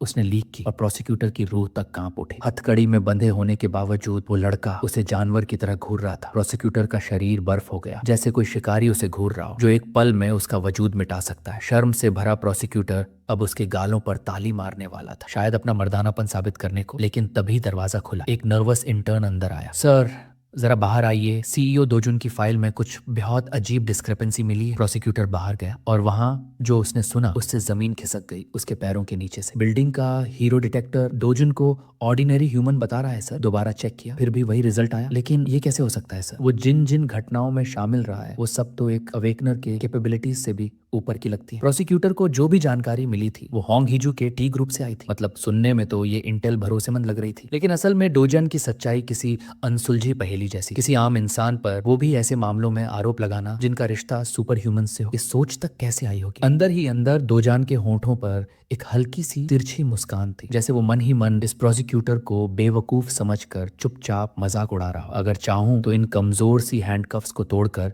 यहाँ की दीवारों तक चूर चूर कर सकता हूँ। लेकिन फिर दिमाग में एक ख्याल आया और फिर बस ग्रैंडमा और यूनियोंग को उठाकर किसी सुरक्षित जगह, शायद विदेश ले जाऊं। तभी दरवाजा खुला। अंदर आई ह्यून जुयोन, सूट टाई में, एक सख्त लेकिन आत्मविश्वास से भरा चेहरा। लगता था इस गलत गिरफ्तारी की खबर उस तक पहुंच चुकी थी और अब वो सीधे हालात को देखने आई है। उसने पूछा, क्यों पकड़ा है तुम्हें? दोजान ने बिना घुमाए फिराए जवाब दिया, मुझे खुद ठीक से नहीं पता। जुयोन ने बस धीमी सांस ली और धीरे से कहा, कुछ भी बेवकूफी मत करना, क्योंकि वो शायद अकेली थी जो असल में जानती थी कि ये आदमी किस काबिल है। हालात गुस्सा दिलाने वाले थे, लेकिन दोजन समझ रहा था कि अभी बल का इस्तेमाल करना हालात को और गंदा ही बनाएगा। जुयोन के लिए ये दिन वैसा बिल्कुल नहीं था जैसा उसने सोचा था। सुबह उठते वक्त उसने ये नहीं सोचा था कि वो कानूनी झंझट में फंस जाएगी, लेकिन अब उसके सामने एक निर्दोष इंसान था जिस पर झूठे आरोप लगाकर सजा दी जा रही थी। और उसे लगा, अगर मैंने कुछ नहीं किया तो ये गलत होगा। उसने अंदाजा लगाया कि हीरो एसोसिएशन जल्द ही अलग से जांच शुरू करेगा और हाँ, वो निश्चित ही दोजान के नकली हीरो लाइसेंस तक पहुंचेंगे और हाल ही के मापो रिफ्ट इंसिडेंट में भी खुदाई करेंगे। इसी बीच दोजान ने अचानक पूछा, मेरे परिवार का क्या हाल है? जुयोन ने भौहें चढ़ाई, क्या मैं तेरी सेक्रेटरी हूँ? लेकिन फिर उसकी आंखों में एक गहरी चुपचाप घूरती हुई नजरों ने जुयोन को मजबूर कर दिया कि वो धीरे से कहे, ठीक है, मैंने देख लिया है। वो इंटेरोगेशन रूम से बाहर निकली और अनकहे शब्दों में दोजान की कानूनी प्रतिनिधि बन गई। पीछे से दोजान की आवाज आई, ये एहसान मैं भूलूंगा नहीं। जुयोन के चेहरे पर कोई भाव नहीं था, लेकिन अंदर से उसे अजीब सा अच्छा लगा कि इस बार दोजान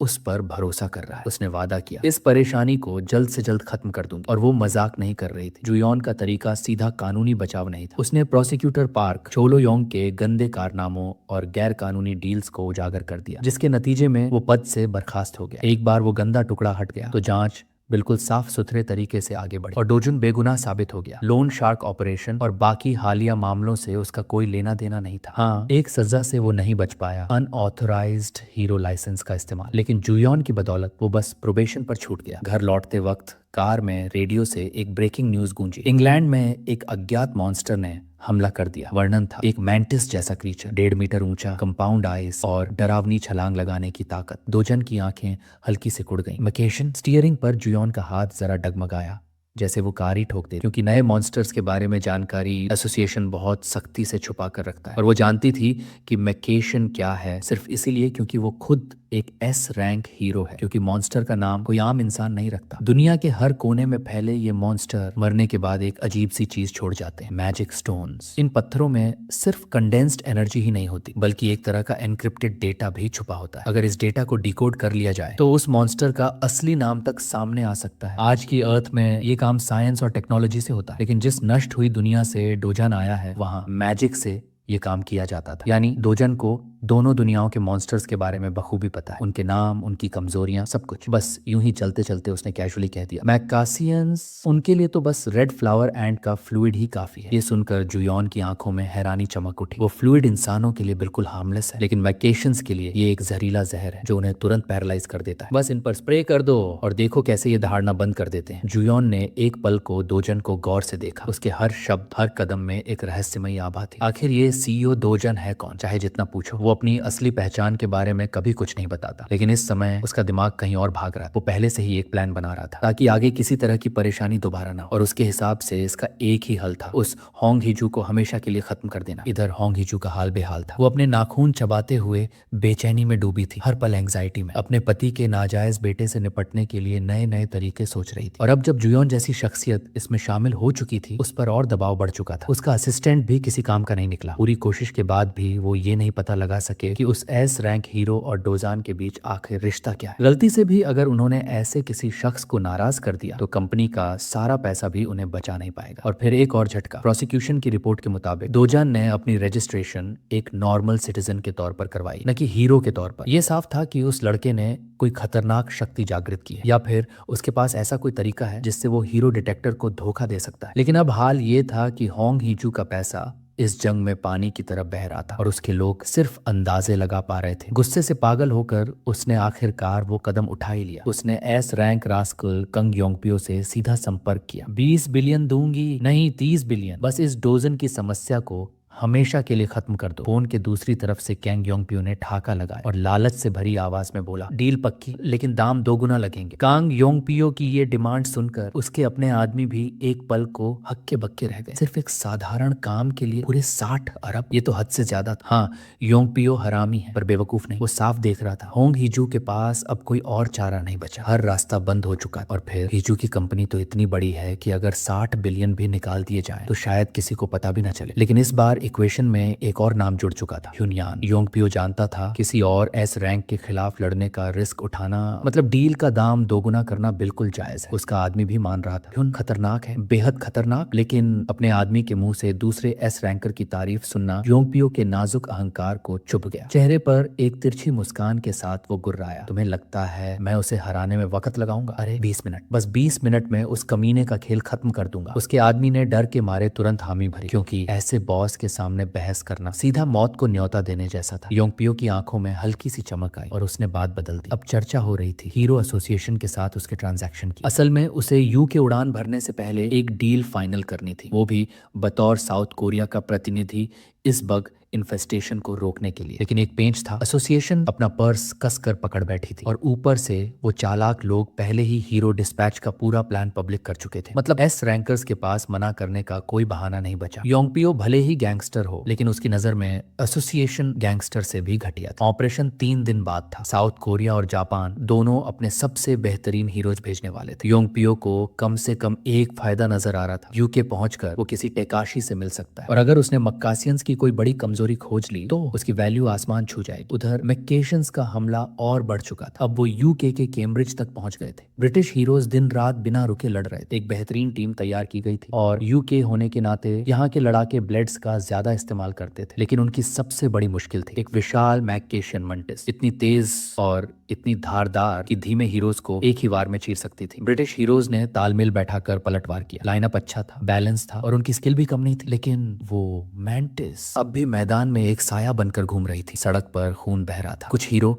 अपनी मैजिक का इस्तेमाल कर रहे थे उस मोटी सख्त एक्सोस्केलेटन को चीरने के लिए। बाकी उनके पीछे पीछे तेजी से मीली अटैक्स करते ताकि कीड़े का खून हर तरफ फैल जाए। सही तालमेल और पूरी ताकत झोंकने के बाद आखिरकार उन्होंने अपना पहला मैकेशन गिरा दिया। लेकिन एक डर सबके मन में था, कहीं इसका फेज 2 तो नहीं। यकीन पक्का करने के लिए उन्होंने बिना देर किए उस मैंटिस का सिर धड़ से अलग कर दिया। ब्रिटिश हीरोज ने पहली जीत हासिल कर ली, लेकिन सच्चाई ये थी सिर्फ एक मॉन्स्टर को मारने में ही उनकी पूरी ताकत खत्म हो चुकी। और जैसे उनकी उम्मीदों को कुचलने के लिए कुछ और मैकेशन जमीन से निकल आए, थके हारे इन हीरो पर हमला करने के लिए। उस रात यूके के सबसे बेहतरीन हीरोज ने अपनी आखिरी सांस तक लड़ाई लड़ी। खून, चीखें, टूटे हुए हथियार, सब कुछ उस खूनी वाइप आउट में खो गया। उन्होंने अपनी पूरी जान लगा दी। लेकिन जब दुश्मन की असली ताकत और रूप ही अनजाना हो तो बहादुरी भी एक हद तक ही बचा सकती है। अब ये मकेशंस दक्षिण की तरफ बढ़ रहे थे। कैम्ब्रिज की मजबूत रक्षा एक झटके में ढह गई। अब इनके और लंदन के बीच सिर्फ 60 किलोमीटर का फासला बचा था। लंदन का नक्शा मिटाने की तैयारी हो चुकी थी। तभी आसमान से एक चमकदार तरल बारिश की तरह बरसा। जैसे ही वो तरल इन कीड़ों पर गिरा, उनके शरीर मरोड़ने लगे और जलन से चीखें निकलने लगी। कुछ ही सेकंड में उनकी सारी कोशिशें बेकार हो गईं। वो एक एक कर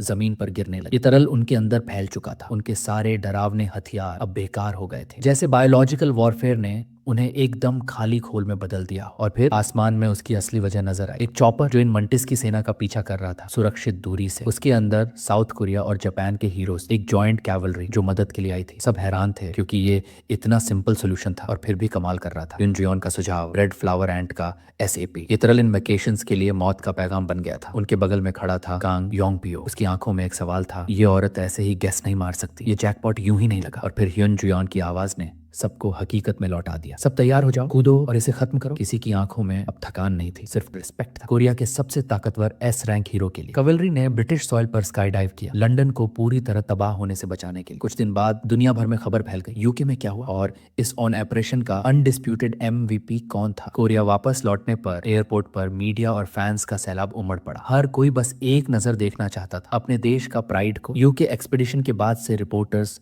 और उनके कैमरामैन ऐसे बेताब थे जैसे शिकार पर भूखे भेड़िए निकल पड़े हो। सबको बस एक ही एक्सक्लूसिव चाहिए था, जुयोन की कहानी। वो नाम जो अब सिर्फ कोरिया में नहीं बल्कि पूरी दुनिया में गूंज रहा था। वो वही हंटर थी जिसने मैकेशन की कमजोरी ढूंढी और फिर पूरी ऑपरेशन को अंजाम देकर एक पूरे देश को निराशा के अंधेरे से बाहर खींच लिया। कहा तो ये भी जाता है कि वापस लौटने से पहले उसे रॉयल फैमिली ने खुद नील होकर सम्मानित किया था। और आज जैसे ही जुयोन ने एयरपोर्ट में कदम रखा, चारों तरफ कैमरा फ्लैश, जनता की चीखें, तालियां, मोबाइल फोन की लाइट्स, जैसे किसी वर्ल्ड क्लास सेलिब्रिटी का ग्रैंड एंट्री हो। वो इस लाइमलाइट की आदत डाल चुकी थी, लेकिन उसके पीछे खड़ा था कैंग योंग पियो, चेहरे पर नकली ठंडापन और ऊपर से ऐसा एक्टिंग जैसे उसे अपने बुरी तरह बिगड़े हेयर कट की परवाह ही ना हो। जुयोन तो पब्लिक फिगर थी, लेकिन आज का वेलकम उसके लिए भी थोड़ा ओवरवेलमिंग था। और कैंग योंग पियो वो खुद को एक्सपीडिशन का सबसे बड़ा हीरो मान रहा था, जबकि असलियत ये थी उसने ज्यादातर पैरालाइज्ड और हेल्पलेस बग्स को ही खत्म किया था। पूरा एंटोराज 200 हीरो का था और कोरियन हीरो की परफॉर्मेंस इतनी शानदार रही कि यू के आज भी मैप पर टिका हुआ है। टीवी और न्यूज पर मक्काशिन हंट के सारे डिटेल्स फैल चुके थे, यहाँ तक कि रेड फ्लावर एंड एसएफ वाली कमजोरी भी। शहर की गलियों में चलते हुए दोजुन भी ये खबर सुन लेता है। कदम एक पल को रुकते हैं,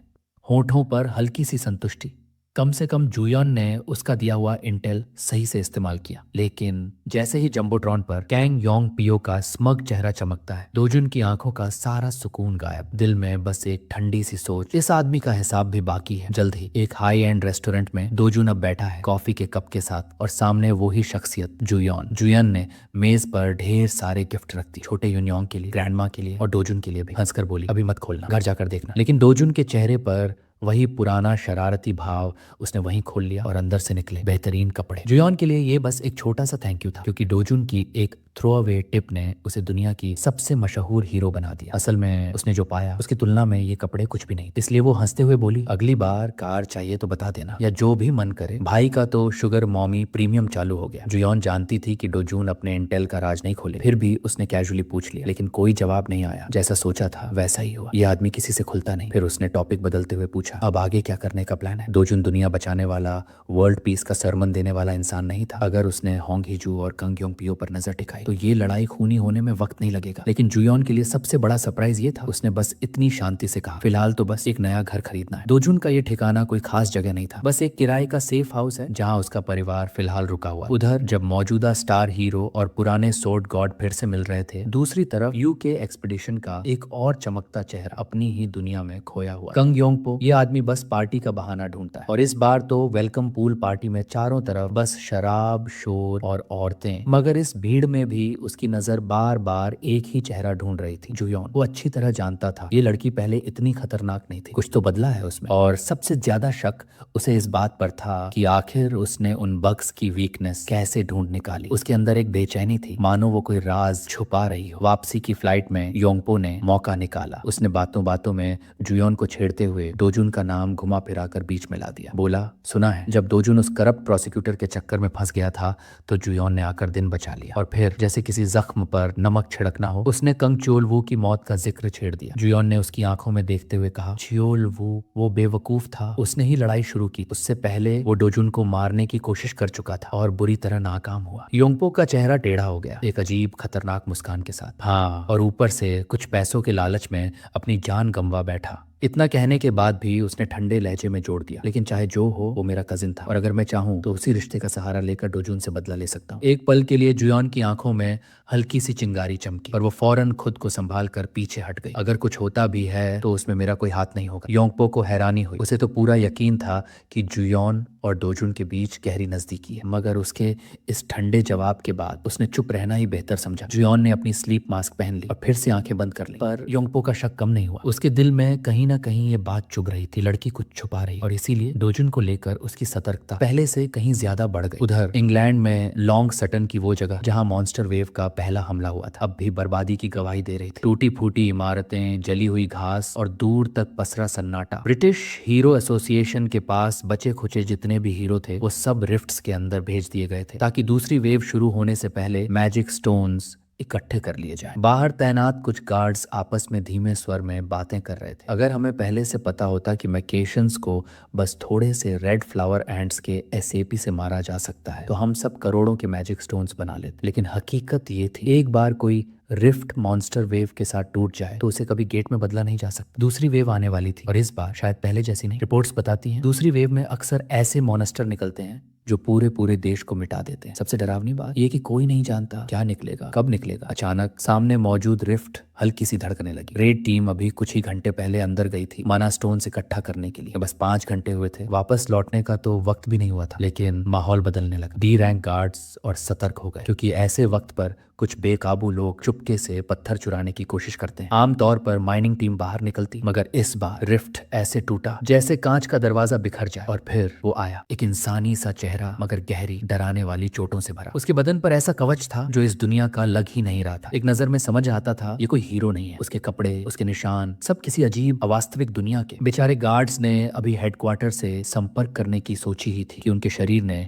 उनका साथ छोड़ दिया। पूरा का पूरा बदन जैसे किसी अदृश्य हाथ ने पकड़ लिया हो, हवा में तैरने लगा। वो शख्स बस एक कदम बढ़ा, ऐसा लगा जैसे पलक झपकते ही जगह बदल ली और अगले ही पल उसने गार्ड्स को हवा में उठा रखा था जैसे बच्चों के खिलौने हो। ब्रिटिश गार्ड नंबर 1 ने आखिरी कोशिश की। यूके की मशहूर 3 चाकू वाली तकनीक से हमला किया। तेजी से उड़ते चाकू अपने निशाने तक पहुंचे, मगर फिर हरे रंग की गोल गोल चमक निकली और चाकू ऐसे गायब हो गए जैसे कभी थे ही नहीं। उसने भर्राई भारी आवाज में कहा, ये गार्ड्स बहुत कमजोर हैं। उसकी मुट्ठी भींची और वही हरे घेरे घूमने लगे। अगले ही पल हवा में लटके गार्ड्स टुकड़ों में बिखरने लगे, हाथ पांव अलग, शरीर जैसे कोई टूटा हुआ पुतला। उसके शरीर से गहरी काली मियाजमा उठी। उस अंधेरी ताकत से उसने चारों ओर की जगह पर नियंत्रण पा लिया और हवा से ही एक गार्ड का स्मार्टफोन खींच लिया। उसने स्क्रीन देखी, तारीख जांची और मन ही मन गिन लिया, पूरे 10 साल हो गए। 10 साल बाद वो फिर से इस धरती पर कदम रख रहा था और उसका मिशन 20% भी पूरा नहीं हुआ था। इतनी मेहनत, इतने डायमेंशनल रिफ्ट्स खोलने के बाद क्या अब हार मान ले? नहीं, अभी नहीं। बस माना कंसंट्रेशन बढ़ानी होगी और फिर खेल पलट जाएगा। लेकिन उससे पहले इस ग्रह को साफ करने का वक्त आ गया है, कमजोरों को मिटाने का वक्त। दूसरी तरफ साउथ कोरिया के पाजू रीजन में एक नौजवान अपने रोज के फार्मिंग ट्रिप पर निकला था। दुनिया के दूसरी छोर पर क्या हो रहा है उसे जरा भी अंदाजा नहीं था। पीठ पर बस एक बैग टांगे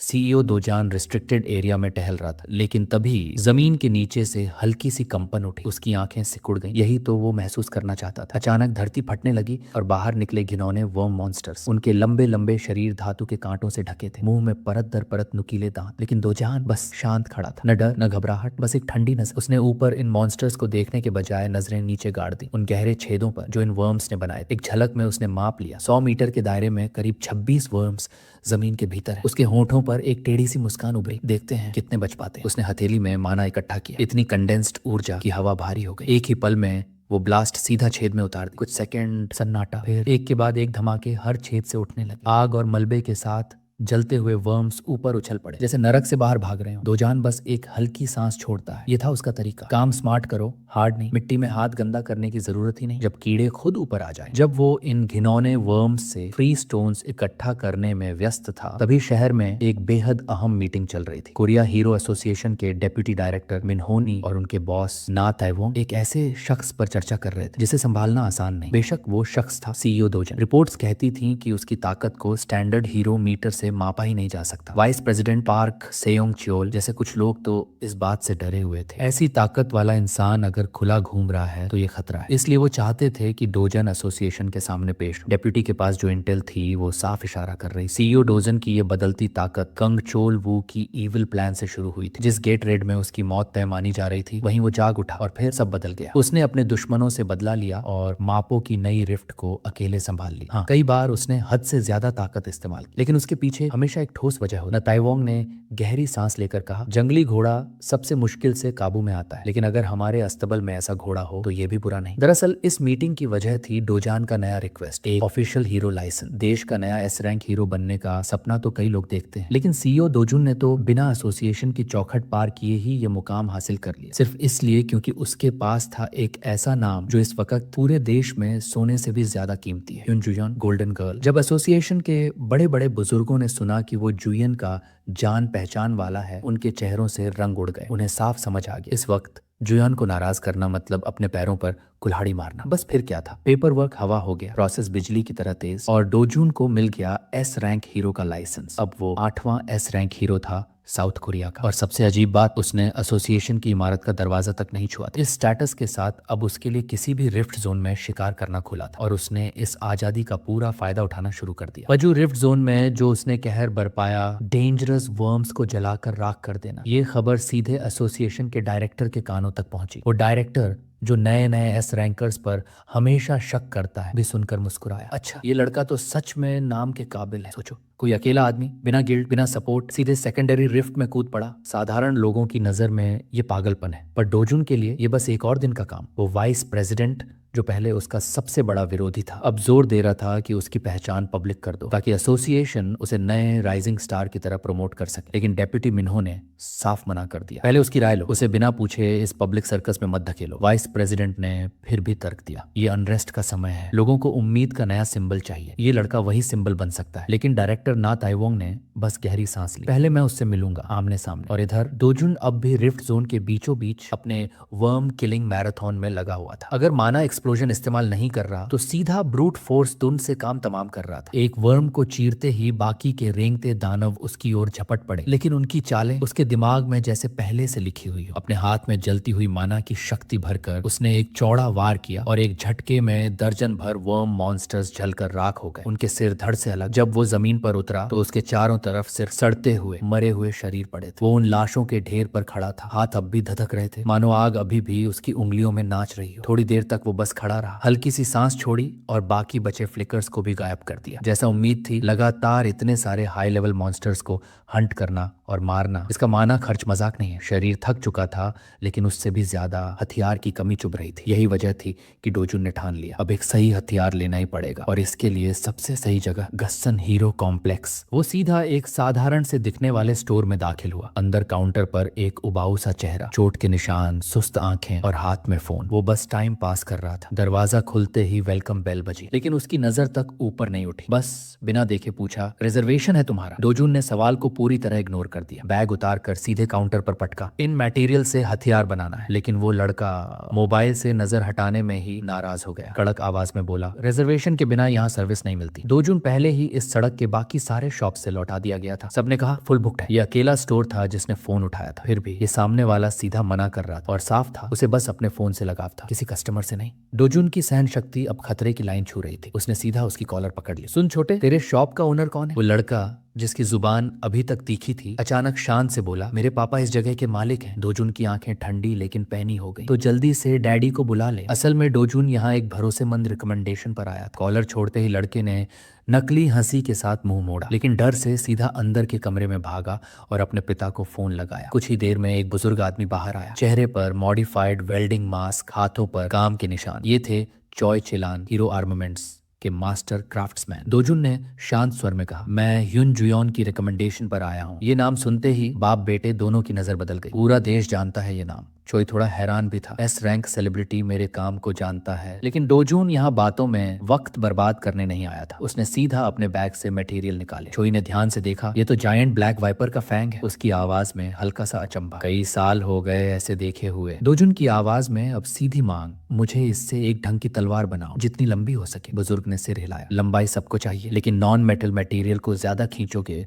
तो ड्यूरेबिलिटी खराब हो जाएगी। बेहतर होगा 2 मीडियम साइज तलवारें बनाऊं। वो आधे अधूरे से समझौते वाली बात सुनकर डोजुन ने सीधे ताना मारा। तो मतलब तू खुद मान रहा है कि तेरी स्किल इतनी घटिया है कि ग्राहक की मांग भी पूरी नहीं कर सकती? लेकिन उसने साफ कह दिया, मुझे 2 तलवारें नहीं चाहिए, बस इन दोनों को मिलाकर एक बना दे। लंबाई चाहिए, और हाँ, इस्तेमाल करना भी आना चाहिए, समझा? उसकी आंखों में हल्की सी चमक आई। और माना अब्जॉर्प्शन रेट, उसे तो पूरा का पूरा मैक्सिमम कर दे। इतनी अजीब और हद से ज्यादा मांगे सुनकर वो लड़का जो अब तक चुप खड़ा था खुद को रोक नहीं पाया। उसके दिल में अपने पिता के लिए गर्व था। वो आदमी जो कम से कम ग्रेड 3 माना अवशोषण वाली हथियार बना सकता था। सियोजन ने बिना कुछ कहे दुकान के सामने रखी एक तलवार उठाई। उसकी नजर तलवार के पूरे शरीर पर फिसली। ग्रेड 5 मटेरियल, उसने धीरे से बुदबुदाया, और फिर बिना कोई चेतावनी दिए उसने उस तलवार के नुकीले हिस्से को नंगे हाथों से पकड़ लिया। वो पकड़ और कसती गई, पिता और बेटा दोनों की सांस थम गई। और फिर ग्रेड 5 मटेरियल जो उनकी दुकान की शान था, उसकी पकड़ में बारीक धूल बनकर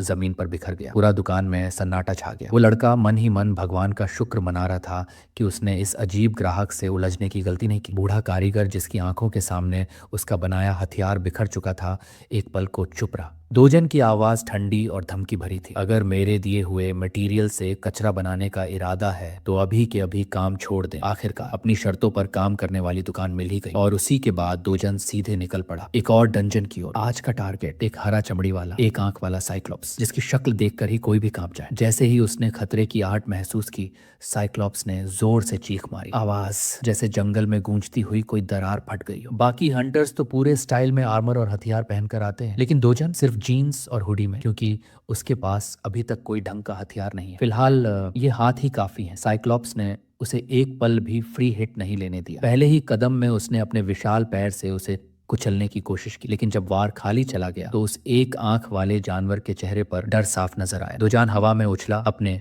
और उस विशाल काय के कद का फर्क मिटाते हुए। उसका हाथ तलवार जैसा तेज साइक्लोप्स के कंधे का एक रसीला टुकड़ा चीर कर ले गया। दर्द से जानवर ने एक लंबी कान फाड़ देने वाली चीख मारी और गुस्से में अपनी पूरी ताकत से एक पूरा पेड़ उखाड़ दिया, जैसे कोई पागल उसे हवा में घुमाता रहा, बस इस उम्मीद में कि उस हुड पहने शिकारी को एक वार में कुचल दे। साइक्लोप्स की बदकिस्मती ये थी कि उसके बेकार और बिना सोचे समझे वार इस आदमी पर बिल्कुल असर नहीं कर रहे थे। दोजुन ने एक गहरी सांस ली और अगले ही पल चाकू की धार जैसे वार उसके दोनों कंधों पर गहरे और भयानक जख्म छोड़ गए। खून हर तरफ बिखर गया, एक सच्चा ब्लड बाथ। आम हालात में ये किसी भी शिकार का अंत होता, लेकिन साइक्लोप्स वो अलग ही जाति थे। उनके पास इतनी जबरदस्त हीलिंग पावर थी कि मौत के करीब भी वो ऐसे मुस्कुरा सकते थे जैसे कुछ हुआ ही नहीं। दोजुन पहले से ही इस चीज को ध्यान में रख चुका था। अगर दुश्मन की हीलिंग पागलपन की हद तक तेज है तो एक ही रास्ता है, लगातार चोट देते रहो। उसने साइक्लोप्स को एक भी मौका नहीं दिया, न रुकना, न पीछे हटना, नाखूनों से नोचना, तलवार से चीरना और उस कठोर चमड़ी के नीचे छिपे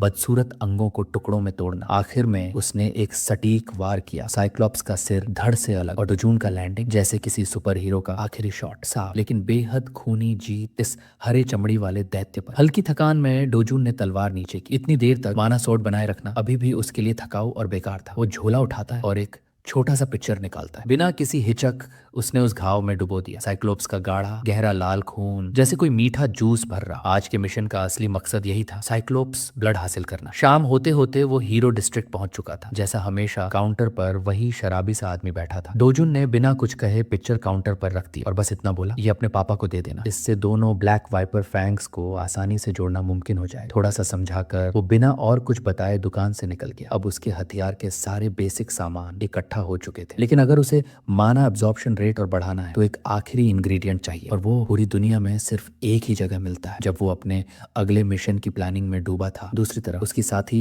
एस रैंकर यून जुयोन एक बेहद जरूरी कॉल रिसीव कर रही थी। वो छुट्टियों का मजा ले रही थी, धूप खिली हुई, पानी बिल्कुल सही तापमान पर, लेकिन कॉल में सिर्फ एक देश का नाम सुनते ही उसका मूड बदल गया, ब्राजील। हाल ही में यूरोपियन मिशन के बाद कोरियन एसोसिएशन ने तय किया था कि अपने हीरोज को ब्राजील भेजा जाएगा। मतलब ब्राजीलियन गवर्नमेंट और एसोसिएशन अब अपने रिफ्ट जोन्स खुद बंद करने का इरादा छोड़ चुके थे। जैसा जोंग और जू जानते थे, ब्राजीलियन मॉन्स्टर्स बाकी जगहों से कहीं ज्यादा हिंसक होते हैं, लेकिन उनके गिरने वाले मैजिक स्टोन्स की मात्रा अजीब तरह से ज्यादा होती है। बहुत पैसा दांव पर था और क्लियो गिल्ड भी इस मिशन पर जाने वाली थी। इंजू ने पूरे जोश में जुयोन को मनाना शुरू किया कि वो ये मिशन ले और उस दोस्त के साथ जाए जिसे वो कुछ दिन पहले मिली। इंजू को तो पूरा यकीन था देश का 8वां एस रैंकर वही आदमी है जो उनके साथ डंजन में गया, वही जिसके बारे में अफवाह थी कि वो जुयोन का आदमी है। और इंजू तो इस उभरते हुए रोमांस की सबसे बड़ी सपोर्टर थी। उसे ये ख्याल ही रोमांटिक लगता था कि दो बेहद ताकतवर लोग बस अकेले एक डरावने कसीरियन का शिकार करने निकले। काफी छेड़छाड़ और मनाने के बाद आखिरकार जुयोन ने हाँ कह दी ब्राजीलियन मिशन के लिए। वहीं दूसरी तरफ ओल्ड मैन चॉय अपनी ही बनाई हुई चीज को देखते हुए हैरान था। उसने कभी सोचा भी नहीं था कि नॉन मेटालिक मटेरियल्स को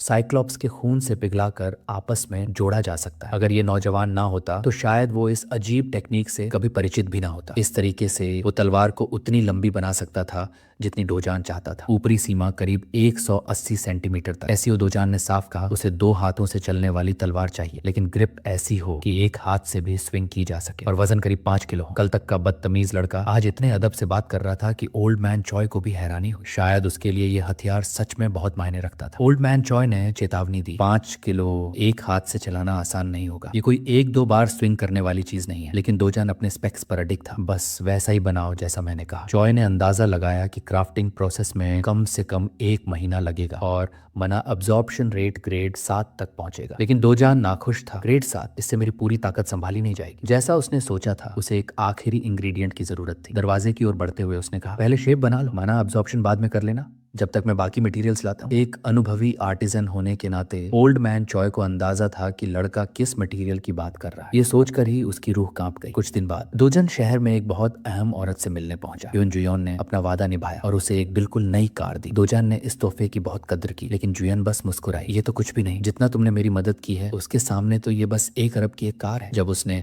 शुक्रिया कहते हुए हल्की सी मुस्कान दी, जुयोन का चेहरा एक पल के लिए शर्म से लाल पड़ गया। दोजान अपनी नई गाड़ी के हर कोने कोने को देख रहा था। तभी जुयोन ने हल्के से पूछा, तो हीरो एसोसिएशन में तुम्हारे साथ हुआ क्या था? बड़े बड़े अधिकारियों से मुलाकात के बाद वो बूढ़े और जिद्दी लोग दोजान की सारी जानकारी पब्लिक करने का प्रस्ताव रखते, मगर दोजान ने साफ कह दिया, अगर ऐसा करना है तो इसकी कीमत भारी चुकानी पड़ेगी। वो जानता था कि प्रेसिडेंट नाते वांग हमेशा देश के भले की बात करता है, लेकिन राजनीति हर अच्छे मकसद को गंदे पानी में मिला देती है। नतीजा, ये डील टूट गई। बाहर की जांच पूरी होते ही दोजान अपने नए चमचमाते कार में बैठा। तभी ह्यून जियोन चुपचाप आकर पास वाली सीट पर बैठ गई। सीट बेल्ट लगाते हुए उसने ब्राजील ऑपरेशन की तैयारी का जिक्र छेड़ा। जैसे ही ब्राजील शब्द उसके कानों में पड़ा, दोजान का ध्यान बाकी हर बात से हट गया। वो थोड़ा झुककर आंखों में गहरी गंभीरता भरकर बोला, तुम जा रही हो? जुयोन के होंठों पर हल्की सी हिचकिचाहट आई। उसने धीमी आवाज में कहा, हाँ मैं जाऊंगी। तो फिर साथ चलते हैं। दोजन ने सहज लेकिन सीधी बात कही और इस पल देश की ये नायिका भी खुद को संभाल नहीं पा रही थी। उसके गाल बेकाबू होकर लाल हो गए। इसी वक्त एक और औरत का चेहरा गुस्से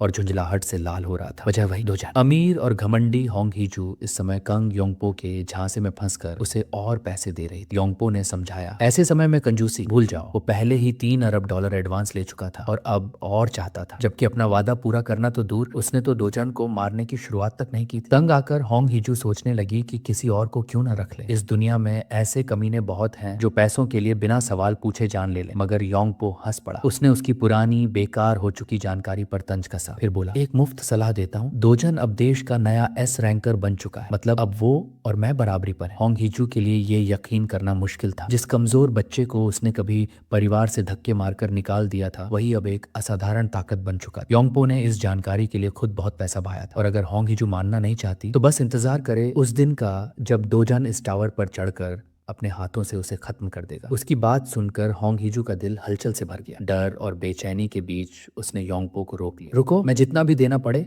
दूंगी, बस दोजन को मेरे रास्ते से हटा दो। योंगपो के होंठों पर एक चालाक मुस्कान आई। प्लान बदल गया है, अब मुझे ज्यादा पैसे नहीं चाहिए। इसके बदले मैं तुम्हारे कॉर्पोरेशन के साथ और मजबूत बिजनेस पार्टनरशिप चाहता हूँ। इस वक्त होंग हीजू इतनी बेताब थी कि किसी भी शर्त पर हाँ कहने को तैयार था। और तभी योंगपो के फोन पर एक बेहद अहम मैसेज आया। ऐसा लग रहा था जैसे किस्मत उस औरत पर मेहरबान हो गई। दोजन को रास्ते से हटाने का एकदम सही मौका खुद ब खुद सामने आ गया। कुछ दिन बाद पूरे देश में एक नई खबर ने तहलका मचा दिया। एक और इंटरनेशनल एक्सपीडिशन। देश के चुने हुए हीरो एक बार फिर किसी और मुल्क को बचाने निकल रहे थे। अब सारे एस रैंकर्स जो ये मिशन स्वीकार कर चुके थे एक शानदार प्राइवेट जेट में सवार थे। सोशल मीडिया पर हलचल थी। हर जगह लोग चर्चा कर रहे थे कि 5 एस रैंक्स मिलकर एक ऐसे देश को बचाने जा रहे हैं जो तबाही के कगार पर है। खासकर कोरियन यूजर्स गर्व से फूले नहीं समा रहे थे। इनमें से एक था जांग सुनुंग हो, जिसने अकेले दम पर पी ग्रुप को टॉप पर पहुंचा दिया था। वो तो वैसे मिशन तभी लेता है जब उसमें पैसा बरसने वाला हो, और इस बार भी हाल वही था। फिर था पार्क हेल, जिसकी गिल्ड हाल ही में बिखर चुकी थी। उसके लिए इस एक्सपीडिशन का कैश रिवॉर्ड किसी वरदान से कम नहीं था। यून जुयोन देश का मौजूदा नेशनल हीरो, अभी कुछ ही दिन पहले ब्रिटेन को बचाया था और अब बिना आराम किए ब्राजील रवाना हो गई थी। कंग योंगपो भी इस मिशन में कूद पड़ा। कारण मिशन में मिले हर मैजिक स्टोन पर टैक्स माफी। बस एक मिड हाई स्टोन हाथ लग जाए तो किसी आम आदमी की जिंदगी पूरी बदल सकती है। लेकिन जहां बाकी एस रैंकर्स की तारीफें और चर्चाएं हो रही थी, वहीं एक नाम था जिस पर सवाल ज्यादा और अफवाहें कम थी। दोजान, एक नौजवान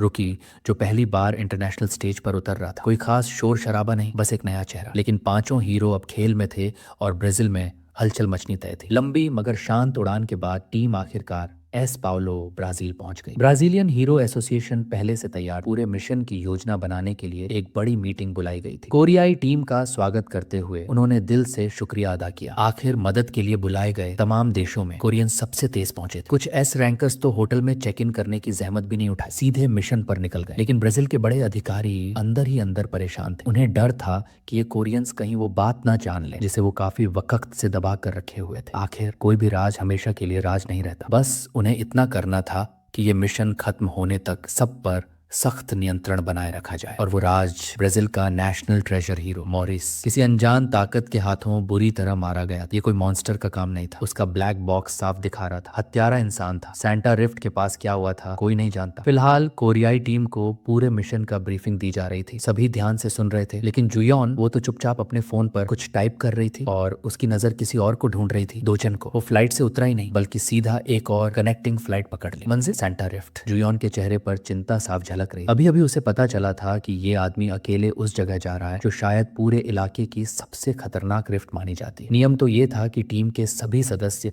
पहले 2 दिन का लोकल अडेप्टेशन पीरियड पूरा करेंगे, फिर जिस रिफ्ट जोन के लिए आवेदन किया है वहां तैनात होंगे। लेकिन ये तो सीधे वहां जा रहा है। ब्रीफिंग खत्म होते ही जुयॉन ज्यादा रुकी नहीं, सीधे बाहर निकलकर एक टैक्सी रोकी। पीछे पीछे कैंग योंग पियो भी आ गया पूछने कि वो कहाँ जा रही है, जबकि उन्हें अभी कहीं नहीं जाना था। जुयॉन ने उसकी झुंझलाहट से बचने के लिए बस कैजुअली बोल दिया, सेंटा जा रही हूँ थोड़ी देर के लिए बस। ये सुनते ही योंग पियो की भौहें चढ़ गई। ब्राजीलियन एसोसिएशन ने खास तौर पर सबको चेतावनी दी, वो जगह बेहद खतरनाक। सेंटरम के पास का रिफ्ट जोन तो अब वीरान बंजर जमीन बन चुका था। इसी बीच जुयन और क्लियोम गिल्ड के कुछ सदस्य भी डोजान के साथ जुड़ गए उस मिशन में जो शायद उसने अकेले करने का सोचा था। जुयॉन ने इस वीरान जगह तक खींच लाने के बाद सीधे सवाल दाग दिया, इतनी जल्दी में क्यों हो तुम? दोजान ने बस ठंडे लहजे में कहा, देर तो तुम लोगों ने की है। दोनों ऐसे बहस कर रहे थे जैसे कोई पुराना शादीशुदा जोड़ा। आखिरकार उसकी लगातार सवालबाजी से थक कर दोजान ने जवाब दिया, ब्लू क्रोको के लिए आया हूँ। जुयॉन को यह जवाब बेहद मामूली लगा। उसने नाक सिकोड़ते हुए कहा, थोड़ा अदब से बात करो,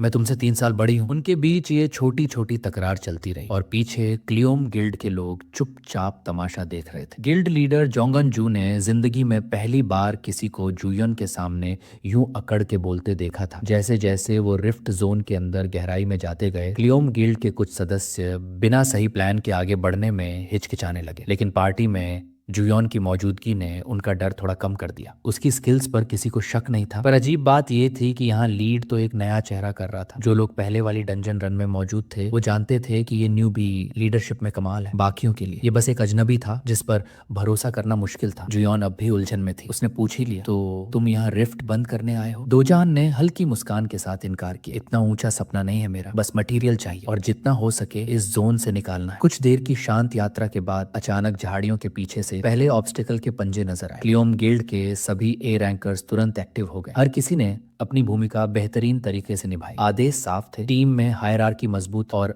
अनपेक्षित दुश्मनों से निपटने का तरीका बेहद सटीक। नीले क्रोकोस तस्वीरों में जितने खतरनाक लगते थे, सामने से देखने पर तो जैसे किसी और ही दुनिया के मॉन्स्टर थे। उनकी आंखों में वह ठंडी शिकारी चमक और हर कदम पर डर का वजन। पूरी टीम बस ढाल बनकर बचाव कर रही थी, लेकिन हालात जल्दी ही खतरनाक होते जा रहे थे। जैसे ही उनकी रफ्तार थमी, दोजुन ने आखिरकार कदम बढ़ाया। उसने तलवार खींची और तीखी आवाज में ए रैंकर्स को हट जाने का आदेश दिया। सबकी नजरें उसी पर टिकी थी और इसी पल उसने मौका नहीं गंवाया। बुजुर्ग चॉय समझ चुके थे दोजुन का निशाना सीधा ब्लू क्रोको का दिल है। उन्होंने बिना हिचक अपनी सबसे कीमती तलवार उसे थमा दी। दोजुन ने दूर खड़े उस विशाल शरीर को अपनी नजर में कैद किया और फिर जैसे किसी तोप का गोला छोड़ा गया हो, वह आगे बढ़ा। एक ही साफ घातक वार में उन दानवी क्रोकोस के शरीर ऐसे बिखरे मानो किसी ने रेशमी कपड़ा चीर दिया हो। उसकी गति इतनी तेज थी कि हवा में मानो वो क्लासिक एनिमे जैसा असर छा गया। दोजुन तो कब का राक्षसों से कई मीटर दूर खड़ा था और तभी उनके विशाल शरीर जमीन पर गिर पड़े। जिन्होंने शुरू से उस पर भरोसा किया था, उनके चेहरों पर संतोष की चमक थी और जिन्होंने उसे हल्के में लिया था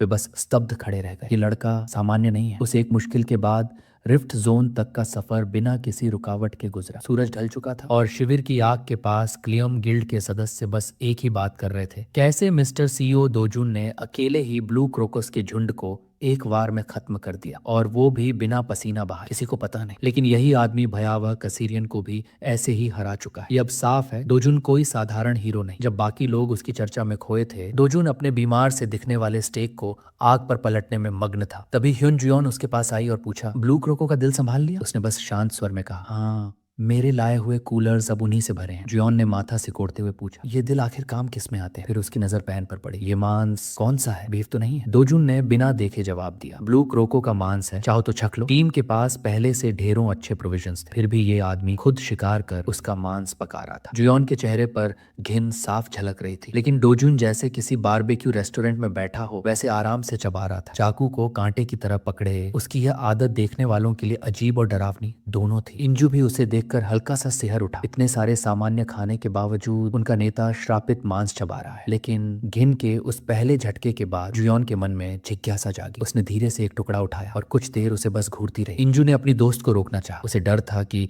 कहीं जुयॉन कुछ ऐसा न कर बैठे जिसका उसे बाद में पछतावा हो, लेकिन जुयॉन को डोजुन के टेस्ट पर पूरा भरोसा था। नीले रंग के अजीब से दिखने वाले मांस का टुकड़ा धीरे धीरे जुयॉन के होंठों के पास आ रहा था। इंजू बस आंखें फाड़कर देखती रही। उसके चेहरे पर घबराहट साफ झलक रही थी। जुयॉन ने मुंह खोला, हल्के से दांत गड़ाकर उस मांस का एक नन्हा सा टुकड़ा तोड़ा। कुछ पल जैसे समय थम गया, फिर उसकी आंखों में हैरानी और होठों पर हल्की सी मुस्कान। स्वाद तो उम्मीद से कहीं ज्यादा लाजवाब था। दोनों ने बिना एक शब्द कहे उस अजीब लेकिन स्वादिष्ट भोजन का मजा लिया। दूसरी तरफ इंजू ने उत्सुकता से झुककर धीरे से डोजुन से पूछा, आपने आखिर ऐसा क्या किया कि मिस जुयोन जैसी लड़की जो इतनी रिजर्व्ड है, जिसने कभी किसी को दिल नहीं दिया, वो आपके हाथ का मांस भी छक ले? रोमांस शब्द सुनते ही डोजुन के चेहरे पर एक अलग सी चमक आ गई और उसका मन कहीं दूर अतीत में लौट गया। इंपीरियल एकेडमी का समय, जब वो अभी 20 का भी नहीं हुआ था। वहां थी मिस मसिल ग्रेन काउंट परिवार की बेटी, फिर थी ला जूलियन परिवार की सबसे छोटी लुवेंडा ला जूलियन, और उसकी जिंदगी का सबसे कठिन लेकिन खूबसूरत सहारा वीर योद्धा वेरोनिका। वो यादों में इतना खो गया कि इंजू की फुसफुसाती हुई तेज आवाज ने ही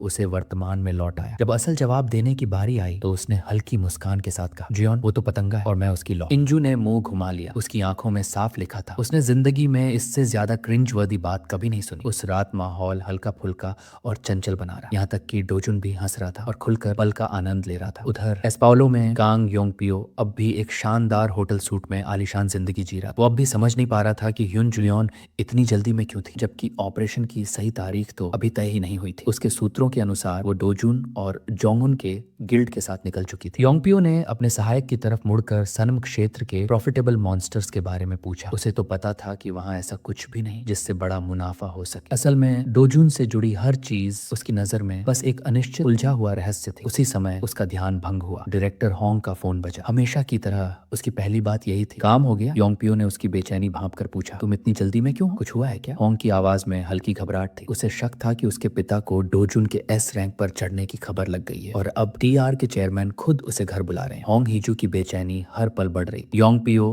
हिजू की तकलीफ देखकर जैसे मजा ले रहा था। उसकी आंखों में एक अजीब सी चमक थी, मानो उसे अपने लिए आखिरकार सही पार्टनर मिल गया। एक ऐसा पार्टनर जो उसे बेहिसाब मुनाफा दिला सकता। वो हल्की मुस्कान के साथ बोला, चिंता मत करो, मैं तुम्हें कभी निराश नहीं होने दूंगा। फिर उसने उस घटिया डायरेक्टर को भरोसा दिलाया कि डोजान अब कभी कोरिया वापस नहीं लौट पाएगा। ये सुनकर हिजू के चेहरे पर जैसे थोड़ी सी राहत उतर आई। योंगपियो ने नक्शे पर एक जगह निशान लगाया और तेकाशी नाम के शख्स से संपर्क करने की तैयारी करने लगा। अब जब दोजान खुद ही किसी सुनसान जगह में चला गया था, उसका काम बहुत आसान हो गया था। सुबह होते ही सनटोम एक्सपीडिशन टीम ने अपनी यात्रा फिर शुरू की, जिसमें दोजान सबसे आगे चल रहा था। नक्शा हाथ में लिए जुयोन उसे रास्ता दिखा रहा था और चेतावनी दे रहा था, जंगल की तरफ मत जाना, वहां मॉन्स्टर्स रहते हैं। उसकी आवाज में सच्चा डर था। सबसे खतरनाक है लिंक्स, उसने फुसफुसाते हुए कहा। लेकिन दोजन वो पहले से ही इन सब के बारे में जानता था और डरने वाला तो बिल्कुल नहीं था। सीधे घने जंगल के उसी रास्ते की तरफ बढ़ गया जो सबसे खतरनाक माना जाता था। जुयोन को पता था जब ये आदमी किसी चीज पर नजर जमा ले तो उसे कोई रोक नहीं सकता। फिर भी उसने कोशिश की, कम से कम ये ईयर प्लग्स लगा लो। उसने पहले से कुछ तैयार करके रखे थे। उसने समझाया, लिंक्स की चीख सुनकर दिमाग सुन्न हो जाता है। ये जानकारी उसे ब्राजीलियन ट्रेजरी हीरो से मिली थी। लेकिन डोजान एक शब्द बोले बिना ठंडे चेहरे के साथ सेंटोम जंगल की भारी झाड़ियों में आगे बढ़ गया। बाकी सबके पास कोई और चारा नहीं था। जुयोन और क्लियोम गिल्ड भी इस खतरनाक मोड़ पर उसके पीछे पीछे चल पड़े। पूरा दिन लगातार चलते हुए वे आखिरकार उस मॉन्स्टर के ठिकाने तक पहुंचे। चांदनी में वो लिंक्स सामने आ खड़ा हुआ। उसकी नजरें शिकारी जैसी, जैसे उन्हें शिकार समझ रहा। वो किसी पागल विशालकाय बिल्ली जैसा लग रहा था। जैसे ही उसकी मौजूदगी महसूस हुई, इंजू ने तुरंत अपने लोगों को आदेश दिया, कानों को ढक लो।